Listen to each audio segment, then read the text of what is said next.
ጤና ይስጥልኝ የአዲስ ጆርናል ዩቲዩብ ቻናል ተከታዮቻችን፣ ለዛሬ አንድ ጽሑፍ ይዘንላችሁ መጥተናል። ላይክ፣ ሰብስክራይብ፣ ሼር በማድረግ ሐሳባችሁን ደግሞ ኮሜንት ላይ በማስፈር አብራችሁን ሁኑ።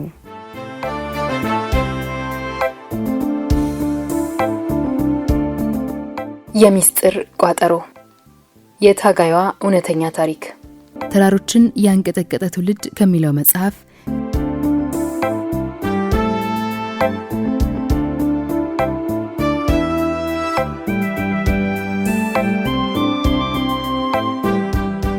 የሚስጥር ቋጠሮ፣ የሁለት ዓለም ሰው። ከአታክልት እምባዬ። በግቢው ውስጥ በቡድን ተከፋፍለን እንጫወት ነበር። ካድሬው ወደ ነበርንበት በጥድፊያ ሲገባ ግን የኔም ሆነ አብረውኝ የነበሩ ወጣቶች ልብ በፍርሃት ራደ። ከጥቂት ሰኮንዶች በፊት ይሰማ የነበረው ድምጽ ጸጥ ረጭ አለ። ሁላችንም አይኖቻችንን ካድሬው ላይ ተከልን። ለኛ ለወጣቶች ደንታ ያልነበረው ካድሬ በረጅሙ ቡት ጫማ ውስጥ ወሽቋት የነበረችውን አለንጋ መዥጧ አወናጨፋት። አየሩን የምትቀዝፈው ጉማሬ የፈጠረችው ድምጽ ከካድሬው ፉጨት ጋር ተደባልቆ በውስጣችን ልዩ ፍርሃት ፈጠረብን። ፉጨቱንና አለንጋውን ውዝዋዜ አቋርጦ ገንጣ ያስገንጣዩላ ሲል ደነፋ። በግቢው ወለል ላይ የተትረፈረፍነው እስረኞች ወጣቶች ድምጽ አልባ ንግግር ተለዋወጥን። የቁንጥጫ ንግግር፣ በፍርሃት ንግግር። ዛሬ ደግሞ ማን ይሆን ተረኛ የሚል ጥያቄ ያዘለ ቁንጥጫ። አንተኛው ወዲና አለ ካድሬው በፍርሃት ወደ ተዋጡት እስረኞች ሌባ ጣቱን ቀስሮ። በመደዳ የተቀመጡት 3 እስረኛ ወጣቶች እርስ በርሳቸው ተያዩ። ማለለው አለ ካድሬው በሰውነቱ ትንሽ ጎላ ያለውን ወጣት። ይህን ያበጠ ልብን አስተነፍሰዋለሁ ካለ በኋላ እጅጌውን እየሰበሰበ፣ ያቺ ጠባብ ታሃት ዛሬ ስታድንህ እናያለን። አጠገቡ የቆመውን ወጣት ባለንጋው አንድ የሸነቆጠው። ደገመው፣ ቀጠለበት። ወጣቱ ድምጽ አላሰማም፣ አልተንቀሳቀሰም። በዚህ ሁኔታው የተናደደው ካድሬ የሚያውቋቸውን ስድቦች ሁሉ እያዥጎደጎደ ዱላውን አበረታ። ውጤቱ ግን የተገላቢጦሽ ነበር። ነጭ ላባ ጠመቀው። በቡት ጫማው ሁለቴ ከነረተው በኋላ ወደ ነበረበት እንዲመለስ ገፍትሮት ዛሬ እንተያያለን ብሎ እየደነፋ ከግቢው በር በስተግራ ወዳለችው እንደ ማረፊያም እንደ ጽሕፈት ቤትም ወደሚጠቀምባት ክፍል አመራ። በእንዲህ አይነት ሁኔታ ነበር 3 ሳምንት ያህል ያሳለፍኩት። ጥቂት መስለው በታዩ ቀናት፣ ዘመናት ሊገልጿቸው የሚችሏቸው ቅጥ ያጡ ድርጊቶች፣ ድብደባዎች፣ ሳይወዱ በግድ ጥላቻ የሚፈጥሩ ሁኔታዎች ተፈጽመውብናል። በማያውቁት ነገር መገረፍና መጉላላት ከበደሎች ሁሉ የከፋ በደል ነው። የአመፀኝነት ስሜት ይቀሰቅሳል፣ እልህ ይፈጥራል። ብዙዎቻችን የዚህ አይነቱ ድርጊት ሰለባዎች ነበርን። ታሪኬን ስነግራችሁ ምን እያልኩ እንደነበር ይበልጥ ትረዱኛላችሁ። መጀመሪያ ወደ እስር ግቢው እየተገፈተርኩ ከገባው በኋላ ግለይስ አድርጊ የሚል ዛቻ ዝል ጥያቄ ቀረበልኝ። በዚያን ጊዜ እንኳንስ ግለይስ የማደርግበትን ጉዳይ ላውቀው ግለይስ ስለሚባለው ቃል በቂ ግንዛቤ አልነበረኝም። ምን ብዬ ስል ጠየቅኩ። ምን አውቅልሻለሁ አለኝ ያ ነፍሰ በላ ካድሬ። መልስ አልነበረኝም፣ ዝም አልኩ። ከአይጧ ታሃት ጋር ያለሽ ግንኙነት ምንድን ነው? ጥያቄው ቀጠለ። እኔ ታሃትን የማውቃት በዘፈን ነው። ከዚያ ካለፈ ከደርግ ካድሬዎች የእንደ ስላሴ ወጣቶች ሰብስበው በየመድረኩ ታሃት ትውደም በሚለው መፈክራቸው አማካኝነት ነው። እናም ይሄ ጥያቄ እንደቀረበልኝ አስቤ ያገኘሁት መልስ ታሃትማ ትውደም የሚል ነበር። ጥያቄው ግንኙነታችሁ ምንድን ነው ብሎ አንባረቀብኝ። ልሰጠው የምችለው መልስ ግን አልነበረም። እንዳስብበት አስጠነቀቀኝ። ከዚያ በኋላ በተደጋጋሚ ተመሳሳይ ጥያቄዎች ቀርበውልኝ ነበር።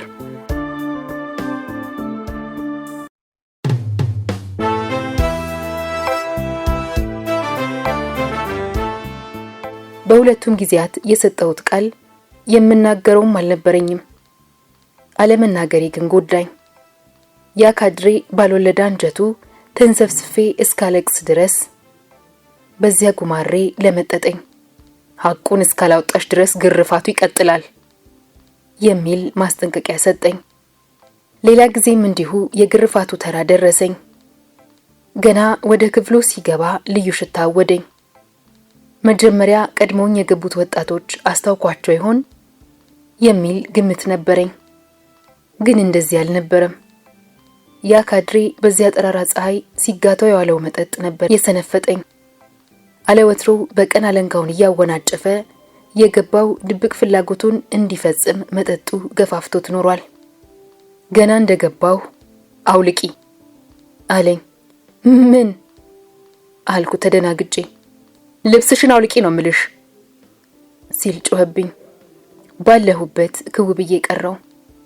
ገና በ16 ዓመቴ እንዲህ አይነት ጥያቄ ይቀርብልኛል ብዬ አላሰብኩም ነበር። ብቻ የሞት ሞቴን ግለሂስ አደርጋለሁ አልኩት፣ ጓደኞቼ የመከሩኝን እያስታወስኩ። እሱን ኋላ ትናዘዣለሽ፣ አሁን አውልቂ አለ፣ አይኖቹን በትናንሽ ጡቶቼ ላይ ተክሎ። ዛሬ ጀርባሽ እስኪላጥ ድረስ ራቁትሽን ትገረፊያለሽ። እስከ ዛሬ የተከባበርነው ይበቃል። እድል ተሰጥቶሽ አልተጠቀምሽበትም። ስለዚህ እድሉ ዛሬ እኔ ነው፣ በቃ አለ ካድሬው እየደነፋ። አለንጋውን አነሳ። አልቀረልኝም አልኩ ለራሴ። ያለፈው ግርፋት ታወሰኝ። እርቃኔን የግርፋቱን ስቃይ እንደማልችለው ገባኝ። ልማጸነው ፈለግኩ። ጉልበቱ ስር ወድቄ ስለ ሴት ልጅ አምላክ በእናትና በእህቶች ይዤ ያለው በዚህ ላይ የውስጥ ልብስ አልለበስኩም፣ ማረኝ፣ ግለይሱን አደርጋለሁ እያልኩ አማርኛና ትግርኛ በተቀላቀለበት ልመና ተማጸንኩት። ለወሲብ የቋመጠው ካድሬ ግን ልቡ አልፈራም። ከወገቤ በላይ የለበስኩትን ሹራብና ካኔቴራ በጉልበት አውልቆ ከትናንሽ ጡቶቼ ጋር ግብ ግብ ጀመረ። ፓምፍሌት አንብቤያለሁ። አሁን ወደ በረሃ ሄዷል እንጂ አበባ የሚባል አንድ ወጣት የታት አባል አድርግሽ ብሎ ጠይቆኝ ነበር። በመሃል በረሃ ስለሄደ ግን አልመለሰልኝም ስል ተናዘዝኩ። ካድሬው አልሰማኝም። አለንጋውን አስቀምጦ ጨዋታው ከጡቶቼ ጋር ነበር። ጋንጋን በሚሸተው አፉ ከንፈሮቼን ለማፈን ሲጠጋ እኔ ለመሸሽ ስታገል ቆየን።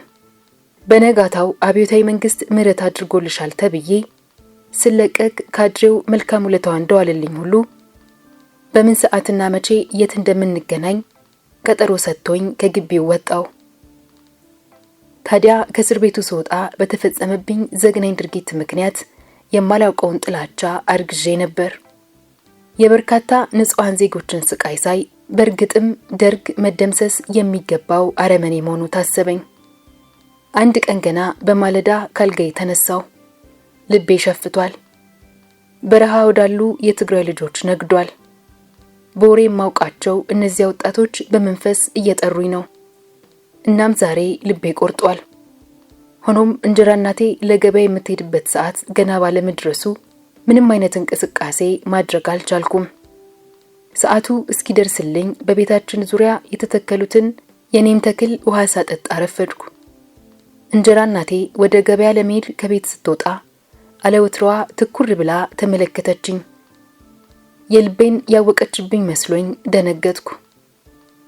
አዜብ፣ ፀሐይ እየገረረች ነው፣ ወደ ቤት ግቢ፣ ቶሎ መለሳለሁ ብላኝ ወደ ገበያዋ ሄደች።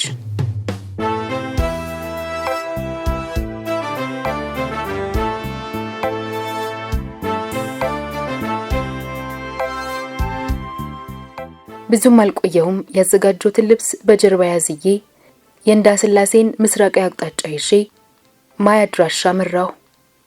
የጉዞ አቅጣጫ ከማያድራሻ ወደ ግመሎ፣ ከግመሎ ወደ ዛና ደርበ ከርበ መሆኑ ነው። እስከ ግመሎ ያለውን አካባቢ አውቀዋለሁ። እኔም ሆንኩ የከተማው ሕዝብ ልብስ የምናጥብበት አካባቢ ነው።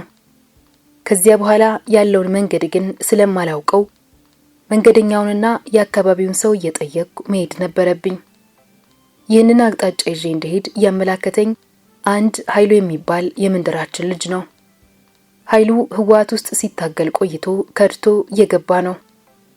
ከተማ ውስጥ የሚወራበት እንዲያ ነው። እሱም ከድቼ ነው የመጣሁት ይላል። ኃይሉ የህወሓት ሰላይ መሆኑን ያወቅኩት ግን ከረጅም ዓመታት በኋላ ነው።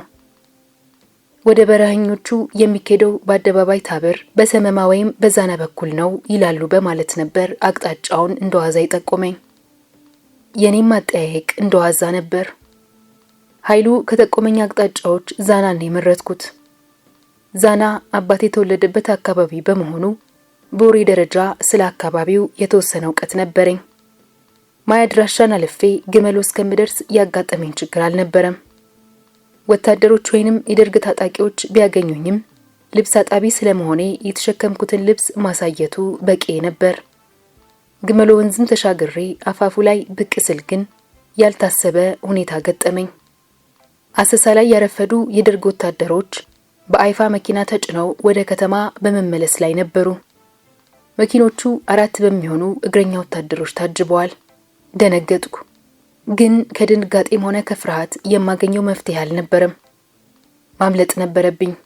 በፍጥነት ወደ ወንዙ ተመልሼ ልብሶቼን ላጠባ አዘጋጀው። ወታደሮቹ ሳያስተውሉኝ አልፈውኝ ሄዱ። እንደገና ልብሶቼን ሰብስቤ ጉዞዬን ቀጠልኩ። የተወሰነ ርቀት ከተጓዝኩ በኋላ አሁንም ሌላ ሁኔታ ተፈጠረ። ከድንጋይ አምራቾች ጋር ፊት ለፊት ተፋጠጥኩ። መጀመሪያ ብዙም አልተደናገጥኩም።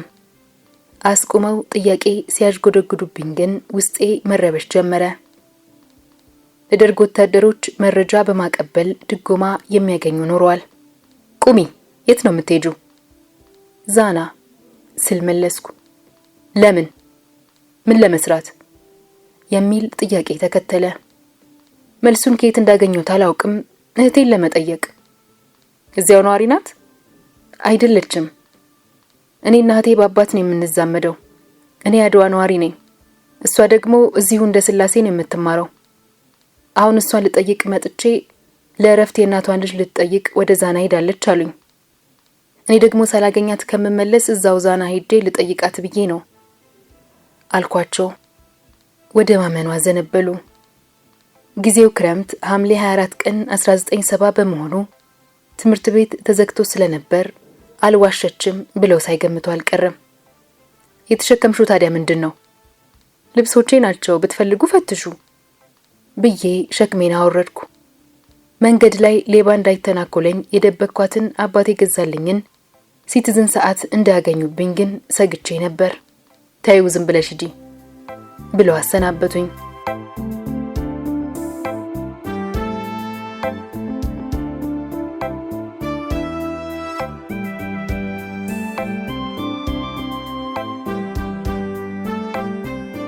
ድንጋይ አብራቾቹ የመንገዱን አቅጣጫ የጠቆሙኝ ቢሆንም ስለደነገጥኩ ያሉኝን አልሰማውም። ብዙ ተጉዤ አረም ላይ የነበሩ አርሶ አደሮችን አገኘው። መንገድ መሳቴን ነገሩኝ። ትክክለኛውን አቅጣጫ ለመያዝም ማሳ ለማሳ እያቆራረጥኩ ወደ ግራ ብዙ መጓዝ ነበረብኝ። ማሳዎቹን አቆራርጦ መሄድ በክረምት ጭቃ አድካሚና አስቸጋሪ መሆኑ ቢገባኝም መረጥኩት። ከእንደ ስላሴ ዛና ለመድረስ ከ6 ሰዓት ጉዞ የሚበልጥ አልመሰለኝም ነበር። ለኔ ግን 12 ሰዓት ሙሉ ፈጀብኝ። ማይደረስ የለም። ደርበ ከርበ አካባቢ መድረሴን አርሶ አደሮቹ ጠቆሙኝ። ታጋዮቹ የት እንዳሉ እንዴት ላገኛቸው እንደምችል ጥያቄን ለማን ማቅረብ እንዳለብኝ አሰላሰልኩ። ከአረመኔዎቹ መራቄን እንጂ ታጋዮቹ የት እንደማገኛቸው አላሰብኩበትም ነበር። ግራ እንደተጋባሁ 4 ሰዎች ከቁጥቋጦዎች ውስጥ ብቅ ብቅ አሉ። ፈዝዤ ተመለከትኳቸው።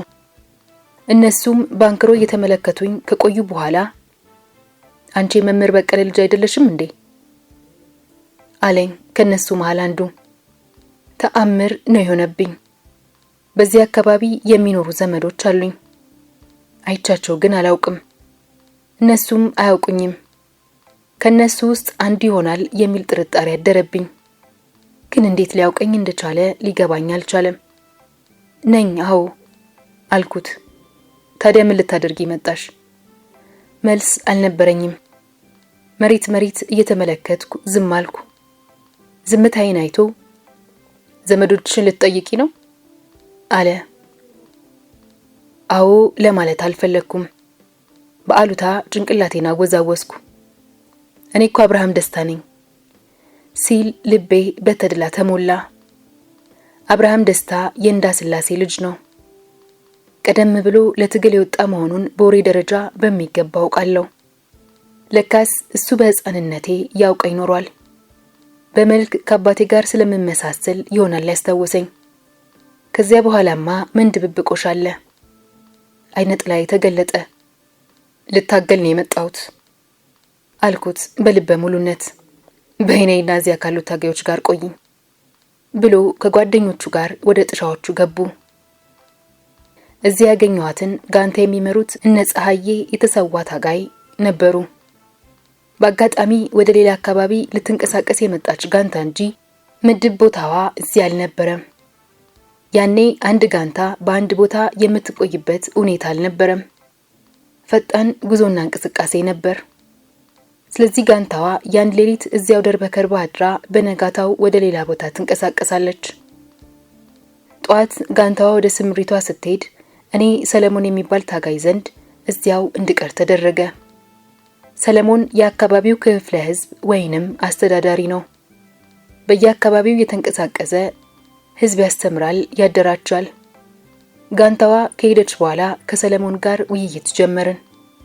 በእነ አብርሃም በኩል ማንነቴን ስላወቀ ሌላ ተልእኮ ይኖራታል የሚል ጥርጣሬ አልነበረውም። የሱ ሐሳብ ትንሽ በመሆኔ ተመልሼ ከተማ እንድሄድ ማሳመን ላይ ያተኮረ ነበር። ሰለሞን ቁጥርጥር ጸጉሩን እያፍተለተለ ወቅቱ የቀይ ሽብር በመሆኑ የከተማዋ ምስጢራዊ ህዋሶች መበጣጠሳቸውን፣ በዚያ ምክንያት ብዙ ወጣቶች ሳይታሰብ ወደ ትግል እየጎረፉ መሆኑን፣ የወታደራዊ ስልጠና ማዕከሎችም ከአቅማቸው በላይ እንደተጨናነቁ ሰው መቀበል ማቋረጣቸውን፣ በዚያ ላይ የኔን ገና ልጅ መሆን አንስቶ ወደ ከተማ እንድመለስ ወተወተኝ። አነጋገሩ የመጨረሻ ውሳኔ የመስጠት ያህል ነው። ደነገጥኩ። ሰውነቴን የሆነ ነገር ወረረው። ያን ጥላቻ በልቤ ይዤ የመታገል አዲስ ሐሳብ በልቤ አርግዤ በልጅ አቅሜ ያን ሁሉ አድካሚ መንገድ አቋርጬ እዚህ ከደረስኩ በኋላ ተመለሺ መባል ለኔ የሞት ሞት ነበር። የስልጠና ማዕከሉ የፈለገውን ያህል ቢሞላ ለአንድ ሰው የሚሆን ቦታ ያጣል ብዬ አላምንም። ልጅ ነሽ ላልከው ደግሞ ልጅም በሆን ከዚህ ድርጅቴ ጋር ማደግ እችላለሁ። እዛ ከዚህ በተረፈ ተመልሼ ደርግን የማይበት ምክንያት ፍጹም የለም ስል ቁርጠኛ ሐሳቤን ገለጽኩለት።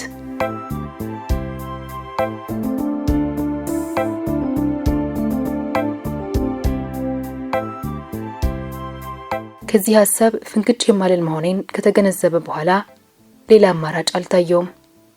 በተመሳሳይ መልኩ ከሌላ አቅጣጫ ከመጣች ሰብለ ከምትባል ወጣት ጋር እዚያው አብረን እንድንቆይ ተደረገ። በእርግጥ የኛ እዚያ መቆየት ሰለሞን ለሚያደርጋቸው አንዳንድ እንቅስቃሴዎች ጠቅሞታል። በትግል ጊዜ ድራማ ከፍተኛ አስተዋጽኦ ነበረው። ህዝቡ ስለ ኑሮ፣ ስለ በደሉ፣ ስለ ትግሉ ወዘተ በድራማ ሲገለጽለት ፈጥኖ ነበር የሚገባው። እኛም ከሰለሞን ጋር ሆነን ድራማ እየሰራን ህዝቡን እያስተማርንና እያደራጀን ቆየን። ሰለሞን ህዝቡን በድራማ ማስተማር እየፈለገ ብቻውን በመሆኑ ይቸገር እንደነበር ሲገልጽልኝ ብትመልሰኝ ኖሮ ማን እንዲያግዝህ ነበር እያልኩ እኩራራበት ነበር። ከሰለሞን ጋር የተወሰነ ጊዜ ከቆየው በኋላ ሰውነቴ የትግሉን ሁኔታ እየተለማመደ መጣ። መራብን፣ መጠማትን፣ መታረዝን፣ ረጅም መንገድ መጓዝን ለመላመድ ብዙ ጊዜ አልፈጀብኝም። እናም ይሄው ጥንካሬ ተመዝኖ ወደ ስልጠና ማዕከል ተላኩ። ወታደራዊ ስልጠና የወሰድኩት በኤርትራ ምድር ማይደጓዊ በተባለ አካባቢ ነው። ወታደራዊ ስልጠናው በጣም አድካሚ ነበር። አቀበት መውጣት፣ ቁልቁለት መውረድ፣ መዝለል፣ ወታደራዊ ድሪል መስራት፣ መንከባለል፣ ዋጥም ተቋቁሞ ለብዙ ሰዓት ወታደራዊ ስፖርት መስራት፣ ይህንን ሁሉ በሚገባ ያልፈጸመ ሰልጣኝ ወደ ወታደራዊ ስራ አይሰማራም የሚል ወሬ ከተማ ውስጥ እያለው ሰምቻለሁ። ወታደራዊ ስራ ለመስራት ደግሞ በትግሉ ውስጥ በሚገባ እንዳለመሳተፍ የሚቆጠርበት ጊዜ ነበር። እኔም ፍላጎቴ ስልጠናውን በሚገባ ጨርሼ ወደ ወታደራዊ ስራ መሰማራት ነበር። ግን አልሆነም። ስልጠና እንደጀመርኩ ኪንታሮት ጀመረኝ። ሰልጣኙ የሚፈጽመውን ሁሉ ለመስራት ብሞክርም ህመሜ በጣም ያስቸግረኝ ጀመር። በሽታዬን ደብቄ ለመቆየት ሞከርኩ። ሆኖም በሽታው ከዕለት ዕለት እየተባባሰብኝ መጣ። ያኔ አሰልጣኞቻችን አሰገደና ወዲ ኃይለ ነበሩ። ሁለቱም ተሰውተዋል። ሁኔታዬን ስላወቁት ሕክምና መሄድ እንዳለብኝ ወሰኑ። ወደ ወታደራዊ ስራ ለመሰማራት የነበረኝ ፍላጎት የተሰናከለ መስሎ ስለተሰማኝ አሁን ተሽሎኛል፣ ሕክምና መሄድ አያስፈልገኝም ብዬ ላሳምናቸው ሞከርኩ። ሕክምናሽን መጨረስና ሙሉ ጤነኛ መሆን ይኖርብሻል። አየሽ፣ በኃይሎች የሻምበል ጦር ማለት ነው። ውስጥ አመመኝ ፈለጠኝ የለም። ሙሉ ጤንነት ያስፈልጋል። ስለዚህ መታከም አለብሽ በማለት ወደ ሕክምና እንድሄድ አሳመኑኝ። በወቅቱ በድርጅታችን ውስጥ ስርዓት አልበኝነት የንፍንፍሽ ይባላል በትግርኛ የነገሰበት ነበር። የስልጣን ጥም ያልሆነላቸው አንዳንድ ግለሰቦች በታጋዩ መሃል ብዙ አደናጋሪ ወሬዎችን በመንዛት ድርጅቱ እንዲፈርስ ያልፈለቀኑት ድንጋይ አልነበረም። የድርጅቱ አመራር በተወሰኑ ሰዎች እጅ ገብቷል። ከተወሰነ አካባቢ የመጡ ሰዎች ናቸው የድርጅቱን አመራር የያዙት የሚልና ሌሎች ያልተጨበጡ አደናጋሪ አሉባልታዎች በሰፊው እየነዙ ድርጅታዊ አንድነት እንዲዳከም፣ ታጋዩ ተስፋ ቆርጦ ወደ የቤቱ እንዲመለስ የተለያዩ አጀንዳዎች እንዲፈጠሩ ይንቀሳቀሱ ነበር። ይህንን ጸረ ትግልና ጸረ ድርጅታዊ አንድነት እንቅስቃሴ ለማምከን ስፋት ያለው ግምገማ፣ ሂስና ግለ ሂስ በየጊዜው ይካሄዳል። በዚህ መድረክ ላይ የስርዓት አልበኝነቱ ተዋናይ በሐቀኛ ታጋዮች ላይ መሰረተ ቢስ ግምገማና ሂስ እያቀረቡ የግምገማው ሰይፍ ወደ እነሱ እንዳያመራ አቅጣጫውን ለማንሳት በሚቻላቸው ሁሉ ተንቀሳቀሱ።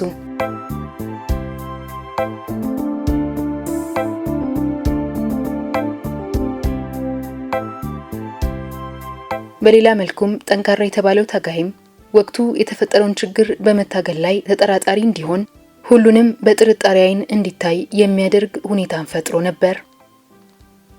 በዚህ አጠቃላይ ሁኔታ ውስጥ ነበር ከበሽታዬ ድኜ ወደ ትግሉ የተቀላቀልኩት። ሕክምናዬን እንደጨረስኩ ምግብ በደንብ መውሰድ አልቻልኩም። ከሻይና ከአጥሚት ያለፈ ምግብ መውሰድ አስቸገረኝ። ያም ሆኖ ግን በድርጅታዊ ስራዎች ለመሰማራትና ጠንካራ ታጋይ ሆኜ ለመገኘት የነበረኝ ጉጉት ከፍተኛ ነበር። እዛው ሕክምና ማዕከል ውስጥ እንዳለው አበበ የሚባል ሐኪም አሁንም በህይወት አለ፣ ዛሬ ዋርድያ ዘብ ትቆሚያለሽ ሲለኝ ደስታውን አልቻልኩትም። ከኔ በፊት ዘብ ሆኖ ካመሸውም ሆነ ከኔ በኋላ ዘብ ሆኖ ከሚተካኝ አባል ጋር በስልጠና ወቅት አብረን ነበርን። የመጀመሪያው ዘብ የጥበቃ ሰዓቱን ከጨረሰ በኋላ ቀስቅሶኝ ዘብ እንድቆም አድርጎኝ ሄዳል። እኔም ለአንድ ሰዓት ተኩል የሚሆን ጊዜ ከጠበቅኩ በኋላ የቡድኑ ሰዓት ተቆጣጣሪ የሕክምና ኃላፊ ወደ ነበረው ሰው ብቻ ዘንድ ሄድኩኝ። ያኔ ሰዓት ተቆጣጣሪ በቂ የሰው ኃይል ስላልነበር የጥበቃ ስርዓት ፈረቃ በአንድ ሰው ነበር የሚካሄደው። ሰዓት ተቆጣጣሪው የጥበቃ ተረኝነት ጊዜ በማለቁ ብርሃኔ የሚባል ታጋይ ቀስቅሼ ወደ መኝታዬ መሄድ እንደምችል ነገረኝ። ታጋዮቹ በምሽጋቸው ውስጥ በተርታ ነበር የሚገኙት። ብርሃኔ የት እንደተኛ ማወቅ አልቻልኩም። ሁሉን በተርታ እየቀሰቀስኩ ብርሃኔ አለ እያልኩ መጠየቅ ነበረብኝ። የጠየቅኳቸው በሙሉ ብርሃኔ የለም እያሉ ተስፋ ሲያስቆርጡኝ መጨረሻ ላይ አንዱን ታጋይ ቀስቅሼ ብርሃኔ ነህ ስለው አዎን አለኝ። በል ተነስ ተረኛ ነህ አልኩት። ከነሱ ጎን የተኛ ሌላ ሰው ይሄኛው ብርሃኔ አይጠብቅም፣ አፉን ተመቷል፣ ይሄ ብርሃኔ ቦጅ ነው፣ ሌላ ብርሃኔ ነው አንቺ የምትፈልጊው አለኝ። ወደ ሰዓት ተቆጣጣሪው ተመልሼ ሁኔታውን ገለጽኩለት። አሁንም ሌላ ብርሃኔ አለ፣ ታገኘዋለሽ ፈልጊ አለኝ። እናም በግምት ከግማሽ ሰዓት ፍለጋ በኋላ ብርሃኔን አገኘሁት። ለብርሃኔ የተረኝነት ጥበቃውን አስረክቤ ወደ መኝታ ቦታ ስመለስ ሰዓት ተቆጣጣሪው መንገድ ላይ ያገኘኝና አንቺ ማንሽ የሚል ጥያቄ አቀረበልኝ። አዜብ ነኝ፣ ብርሃኔን ስፈልግ ነበር፣ ገና አሁን ነው ያገኘሁት። ነገር ይኖርሻል እንጂ እስካሁን አተሹ አይደለም የቆየሹ አለኝ። አባባሉ አልገባኝም። ምን አልኩት። ተረኛ ቀይሪ ካልኩሽ በኋላ ስንት ሰዓት አሳለፍሽ? እሱስ ልክ ነህ፣ ግን እንዳላገኙት ነግሬ ደግመሽ ፈልጊው ካልከኝ በኋላ ገና አሁን ያገኘሁት አልኩት። ማጣት እንኳን አላጣሹም፣ ግን ደና ብሎ አለፈ። ባነጋገሩ ብዙም ሳልጨነቅበት ሄጄ ተኛው። ሰዓት ተቆጣጣሪ አለቃ በነጋታው አስጠርቶኝ ግለይስ አድርጊ ይለኛል። ምን ለማለት እንደፈለገ ምን ማድረግ እንደነበረብኝ አልገባኝም። የምን ግለይስ አልኩት። ማታ ምን ስታደርጊ እንደነበር ልትነግሪኝ ትችያለሽ? ምንም ያደረኩት ነገር የለም። አስቢበት። ያደረኩት ነገር የለም። ዛሬም ነገም ከነጎዲያም የማስበው ነገር የለኝም ብዬው ተቆጥቼ ልነሳ ስል ሶስተኛ ሰው ጨምረን እንወያይበታለን አለኝ። ሶስተኛ ሰው ተጨምሮ እንድንነጋገር ተደረገ። የሂስ ማዕከሉም አንጸባርቀሻል የሚል ነበር። አንጸባርቀሻል ማለት ወንዶች አባላትን ለወሲብ የሚገፋፋ ድርጊት ፈጽመሻል ማለት ነው።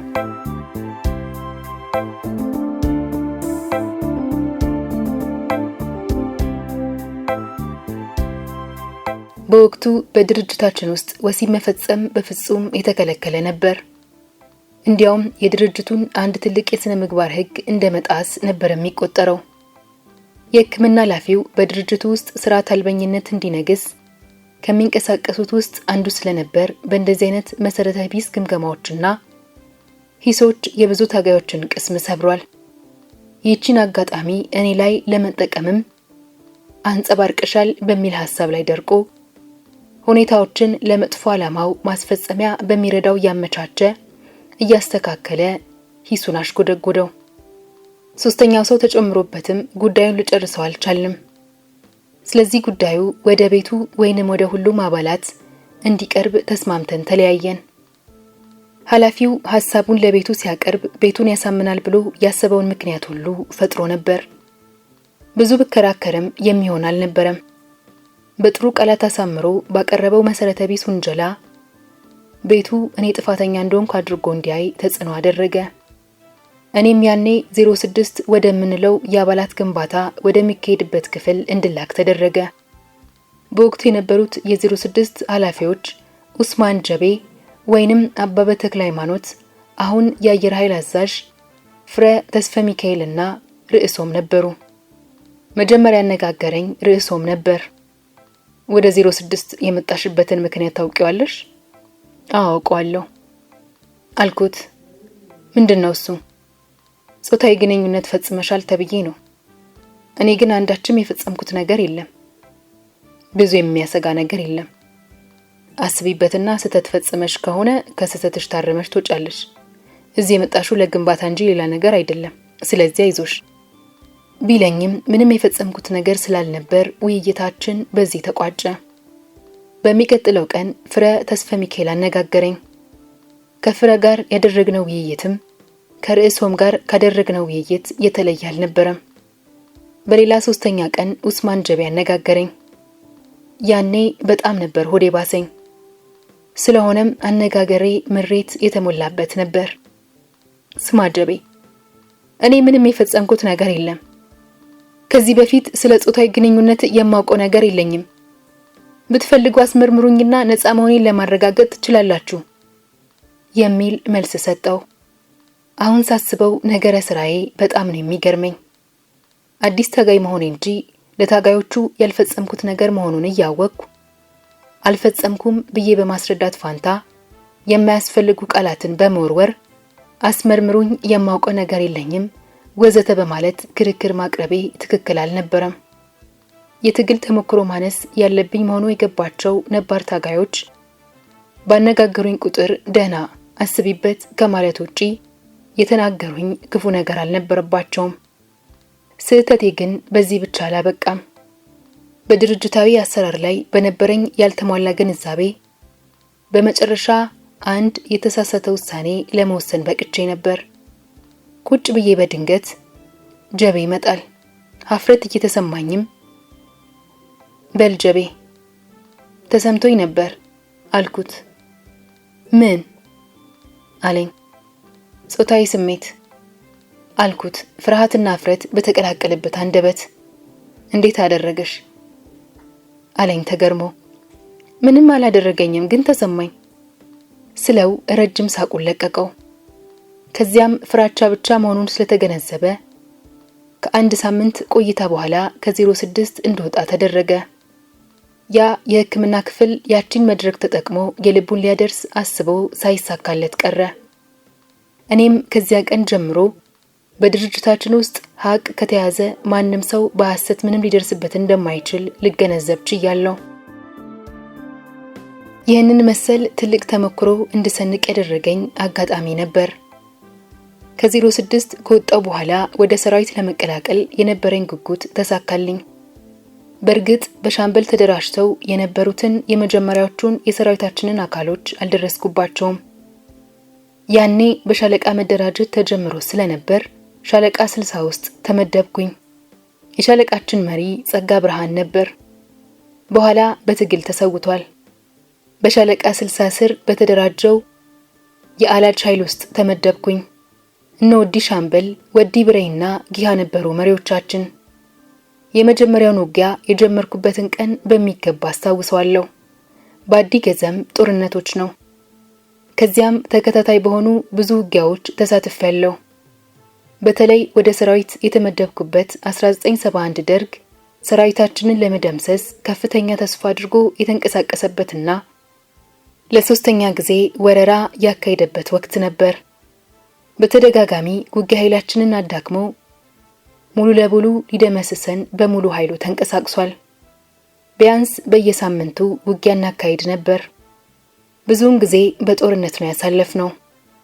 ከሁሉም ውጊያዎች በተለይ እስካሁን ድረስ የማልረሳው በአዲ ምሩ ያደረግነው ውጊያ ነው።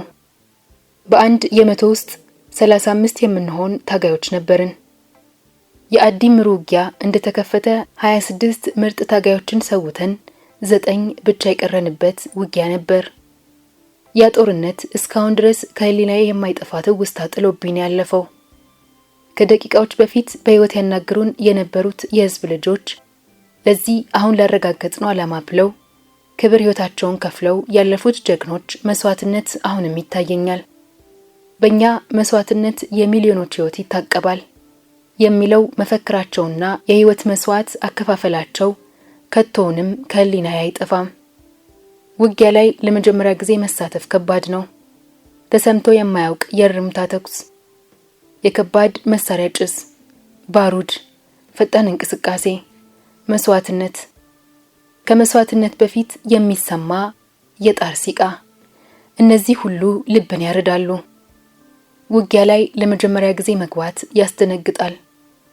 እዚህ ላይ መነሳት ያለበት ጉዳይ ድንጋጤን እንዴት መቆጣጠር ይቻላል የሚለው ነው። ሰራዊታችን ውስጥ ግን አንድ ባህል አለ። ገና ከስልጠና ጀምሮ ይህንን መሰል ሁኔታ እንደሚያጋጥም ታውቆ ፍርሃትን እንዴት መቆጣጠር እንደሚቻል ትምህርትና ምክር ይሰጣል።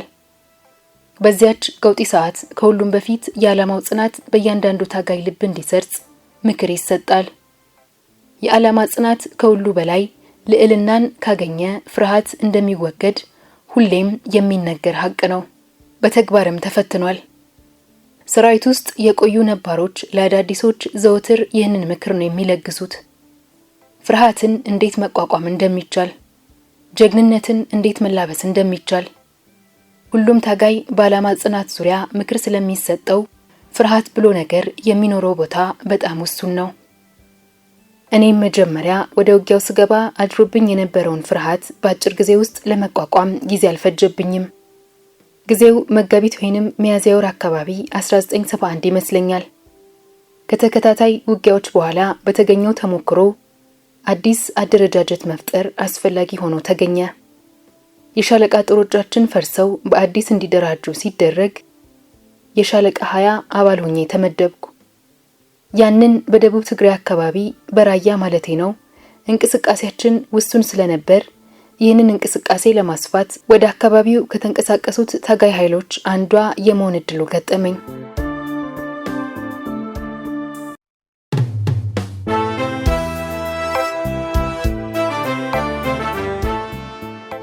የትግራይ ደቡባዊ ክፍል መሬቱ በተፈጥሮ ልዩ ጸጋን የታደለ ለምለም ህዝቡም የዋ ነው።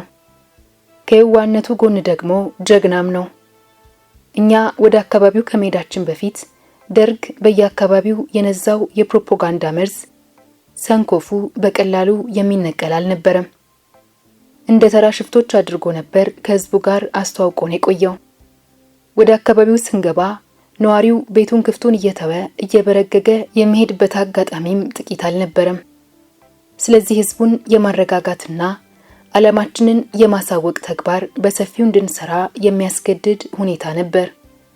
ጥረታችንም በአጭር ጊዜ ውጤታማነቱ ተረጋገጠ።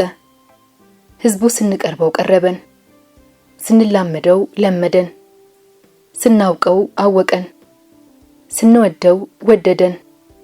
የዋህነቱና ታጋይነቱን በአጭር ጊዜ ያረጋገጠልን። ያኔ የደቡብ ትግራይ ህዝብ እነዚህማ ከኛ ምን ይለያሉ? አፋቸው፣ አገጫቸው፣ ጆሮአቸው ከሰው የተለየ የጭራቅ ነው ሲባል የነበረው ታዲያ ይታለ ይል ነበር። ከዚያማ የደቡብ ትግራይን ህዝብና ህወሓትን ማን ይነጣጥላቸዋል?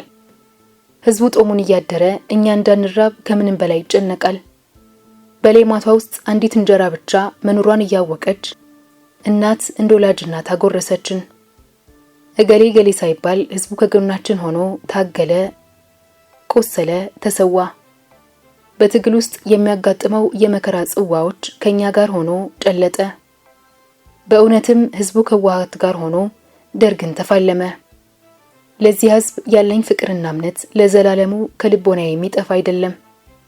የደቡብ ትግራይን የራያን ህዝብ ጉዳይ ካነሳው አንድ የማልረሳው ትውስታ አለኝ። በትግራይ ውስጥ መስዋዕት ያለ ነገር ነው። መቼም ሁሉም ታጋያችን መስዋዕትነት እንደሚያጋጥም ብቻ ሳይሆን እንደማይቀር አድርጎ ነበር የሚቆጥረው። ለታጋያችን የሞት የሚሆነው ግን በጠላት እጅ መውደቅ ነው። ደርግ ጠላት ተብሎ በተራ ቃላት ብቻ የሚገለጽ አይደለም። የተሰዋን ታጋይ ከመኪና ጋር በገመድ አስሮ የሚጎትት፣ በህይወት ያገኘውን አንገቱን ቆርጦ ሆይ ያለ የሚፎክር ቅንጣት ሰባዊነት የሌለው አውሬ ጠላት ነው። በእንዲህ ያለ ፍጹም አረመኔ መዳፍ ውስጥ በህይወት መያዝ ሺህ ጊዜ የመሞት ያህል ነው። እኔም ይህንን ነበር የምጠላው። ከሁሉም በላይ በጠላት እጅ መውደቅን እንደ ሞት የምቆጥረው። ታዲያ አንድ ጊዜ ራያ ያለን ባላሰብነው መንገድ ጠላት ይመጣብናል። ውጊያም ይጀምራል። ባልተዘጋጀንበት አጋጣሚና ሁኔታ ጦርነቱ ስለተጀመረ በአጭር ጊዜ ውስጥ በጠላት ገበባ ውስጥ ገባን። ወቅቱ የባላ ሜዳዎች በበቆሎ የተሸፈኑበት ስለነበር እንደምንም ወደ ማሳው ገብተን ለመመሸግ ሙከራ አደረግን። ሆኖም ሌላ ያልተጠበቀ ኃይል በዋጅራት በኩል ከኋላችን መጥቶ ኖሯል። የኛን ዝግጅት ያውቅ የነበረው ጠላት ከበቆሎ ማሳውተን በግላጭ ሜዳ ላይ እንድንፈስለት ስላሰበ ሆን ብሎ ስትራቴጂያዊ ማፈግፈግ ይጀምራል። እኛም የጠላት ጦር መሸሽ ጀመረ ብለን ወደፊት ስንገሰግስ ከኋላ የገባው የጠላት ጦር ወደ በቆሎ ማሳዎች ውስጥ ገብቶ ይከተለን ገባ። የጠላት ኃይል እንቅስቃሴ ሳናጤን ወደፊት ስንገሰግስ ከኋላችን የገባው የጠላት ጦር እጃችንን ለመያዝ መጣደፍ ጀመረ። እኔ ወደፊት ስሮጥ ከኋላዬ ኮሽታ ሰምቼ ነበር፣ ግን ታጋዮች መስሎኝ ነበር።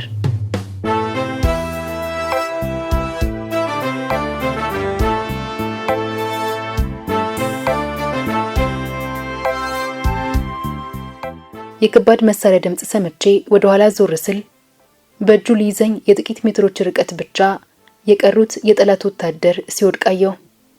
ታደለ የሚባል ብሬን የያዘ ታጋይ ሁኔታውን አይቶ ኖሮ አልሞ መታው። ወታደሩ በእጁ ሊይዘኝ ባይፈልግ ኖሮ ሊገድለኝ ይችል ነበር። ይህንን ሳስብ እስካሁን ድረስ ይዘገንነኛል። መማረክን አጥብቄ ነበር የምፈራው። ያኔ በውጊያ ውስጥ ካጋጠሙኝ የማስታውሰው አንዱ ትዝታይ ነው። የእያንዳንዱ ታጋይ ምኞትና ሐሳብ በትግል ሜዳ በክብር መስዋዕት ነው።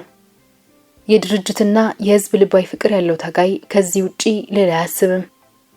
በድል ጎዳና እየተመመ ደርግን እስከ መቃብር መንዳት አሊያም በክብር መስዋዕት ነበር የሁላችንም ምኞት። ወደ ዋናው ጉዳይ ከመግባቴ በፊት የነበሩትን አንዳንድ ሁኔታዎች ላስቀምጥ። 1973 ክረምት ላይ ከጀብሃ ጋር ውጊያ ገጠምን። በዚያ ውጊያ ላይ ቆስዬ ሕክምና ገባው። ሕክምናዬን ጨርሼ ወደ ሰራዊቱ ለመመለስ በመዘጋጅበት ወቅት አንድ ሁኔታ ይፈጠራል። በዚያ ወቅት ድርጅታችን በርካታ ታጋይ ሴቶችን ተቀብሎ ስለነበር እነዚህን ማን ያሰልጥናቸው የሚል ጥያቄ ይነሳል። ስልጠናው በታጋይ ሴቶች አማካኝነት እንዲሰጥ ስለተወሰነ እኔም ከአሰልጣኞች አንዷ ሆኜ ተመደብኩ። በግንባር ውስጥ መሰለፍ የሁሉም ታጋይ ፍላጎት ቢሆንም ይህም የድርጅት ተልዕኮ ስለነበር የተሰጠንን አደራ ተቀብለን ስልጠናውን ጀመርን። እኛ ስልጠናውን እንደጨረስን ደርግ በ1974 ዓ.ም በኤርትራ ላይ የቀይ ኮከብ ዘመቻ አውጆ በስፋት መንቀሳቀስ ጀመረ። ይህንን ዘመቻ ለማኮላሸት የኛ ብርጌዶችም ወደ ኤርትራ መሄድ ነበረባቸው። ስለዚህ እኛ ያሰለጠናቸው ታጋዮችም ከነዚሁ ብርጌዶች ጋር ለመቀላቀል መርተን ወደ ኤርትራ አቀላን። እነሱን አድርሰን ወደ ትግራይ ስንመለስ አቅጣጫችን በሽራሮ በኩል ነበር። ሽራሮ እንደገባን አንድ የድርጅታችን ማዕከላዊ ኮሚቴ አባል የሆነ ታጋይ ሊያነጋግረኝ እንደሚፈልግ ገልጾ ያስጠራኛል። ይህ በየጊዜው የሚፈጸም በመሆኑ ብዙም አልተጨነቅኩበትም። አዜብ የት መታገል ትፈልጊያለሽ? በሚል ጥያቄ ነበር የጀመረው።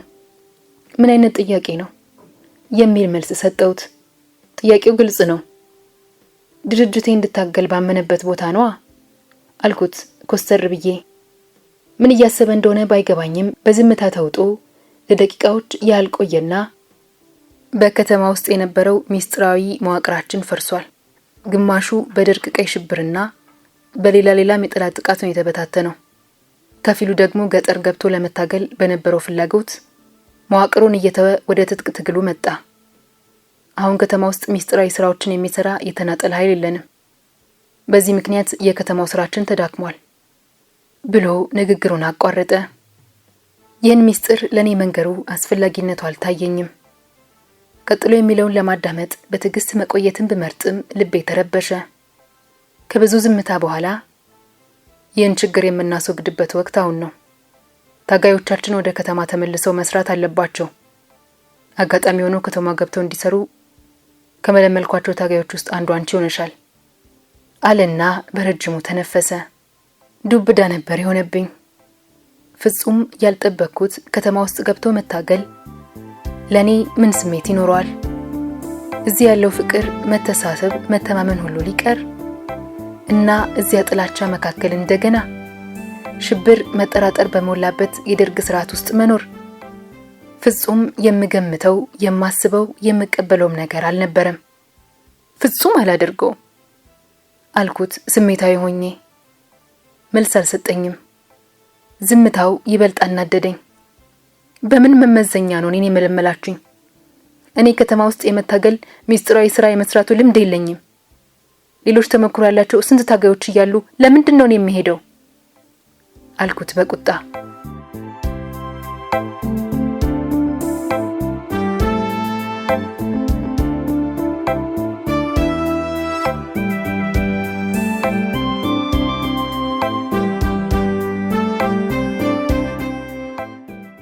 አዜብ፣ እምነትና የዓላማ ጽናት ነው ዋናው።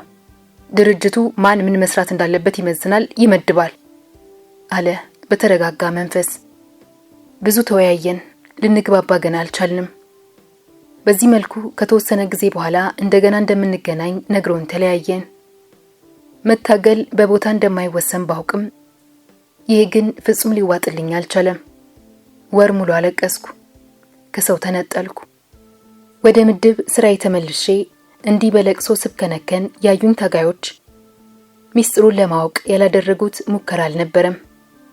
ግን ድርጅታዊ ሚስጥር ነውና መደበቅ ነበረብኝ። ለጾታዊ ግንኙነት የሚጋብዝ ሁኔታ ፈጥረሻል ተብዬ ተገመገምኩ የሚል ምክንያት ስሰጥ ቆየው።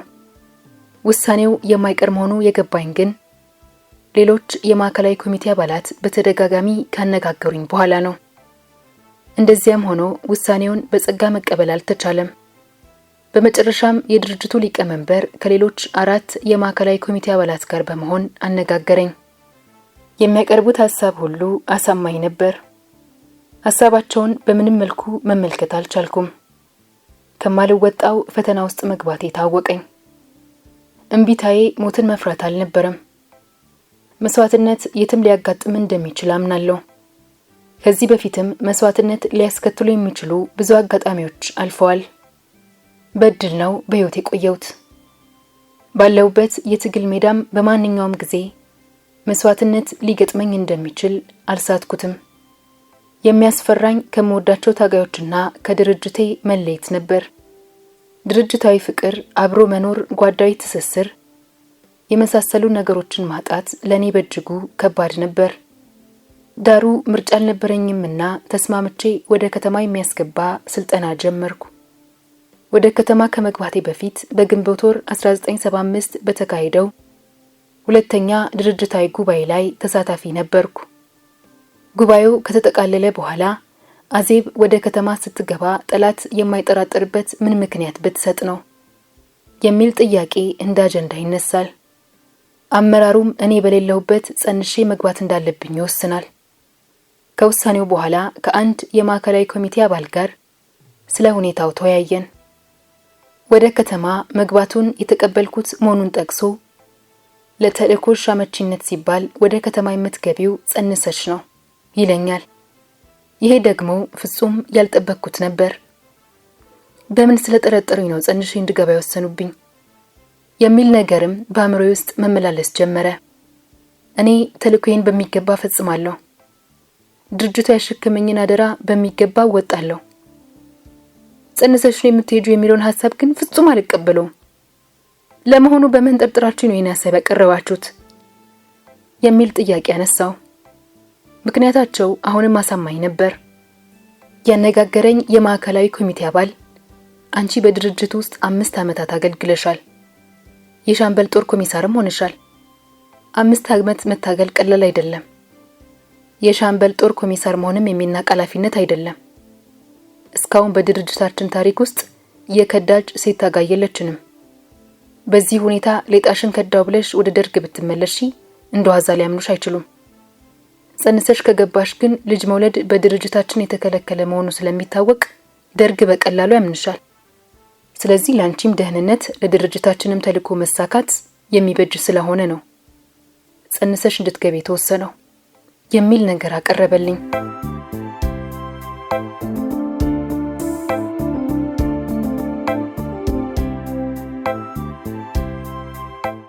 ምንም አማራጭ ያልነበረው ሐሳብ ነው። በመሆኑም ተቀበልኩት። ያኔ በድርጅታችን ውስጥ ጋብቻ አልተጀመረም። ከተቃራኒ ጾታ ጋር ግንኙነት መፈጸም ኢላማን ስለሚጎዳ ለተወሰነ ጊዜ እንዲራሰም ታጋዩ በእምነት የተቀበለው አሰራር ነበር። ስለዚህ በዚህ ያልተለመደ ሕግ ውስጥ ነው ይህንን ድርጊት ለመፈጸም ህሊናዬን ማሳመን የጀመርኩት። በዚህ ጉዳይ ላይ መተማመን ከተፈጠረ በኋላ አንድ ያልጠበቅኩት ፈተና ገጠመኝ። እንደተለመደው አሁንም አንዱ የማዕከላዊ ኮሚቴ አባል አስጠራኝና ሰው ምረጪ አለኝ። የምን ሰው አልኩት። አባባሉ አልገባኝም። ከማን ነው የምትጸንሽው? ፍጹም ያልጠበቅኩት ነበር። አለማሰቤም የሚያስቅ ነው። ጸንሼ እንደምገባ ተስማምቼ ሳበቃ ከማን እንደምጸንስ አለማሰቤ ፍጹም የሚያስገርምም የሚያስቅም ነበር። አመራሩ ግን በሚገባ ነበር ያሰበበት። ለዓላማው ተፈጻሚነት ጸንሼ እንድገባ ቢያሳምኑኝም ከፍላጎቴ ውጪ ከማንም እንድጸንስ ማድረጉ አልታያቸውም።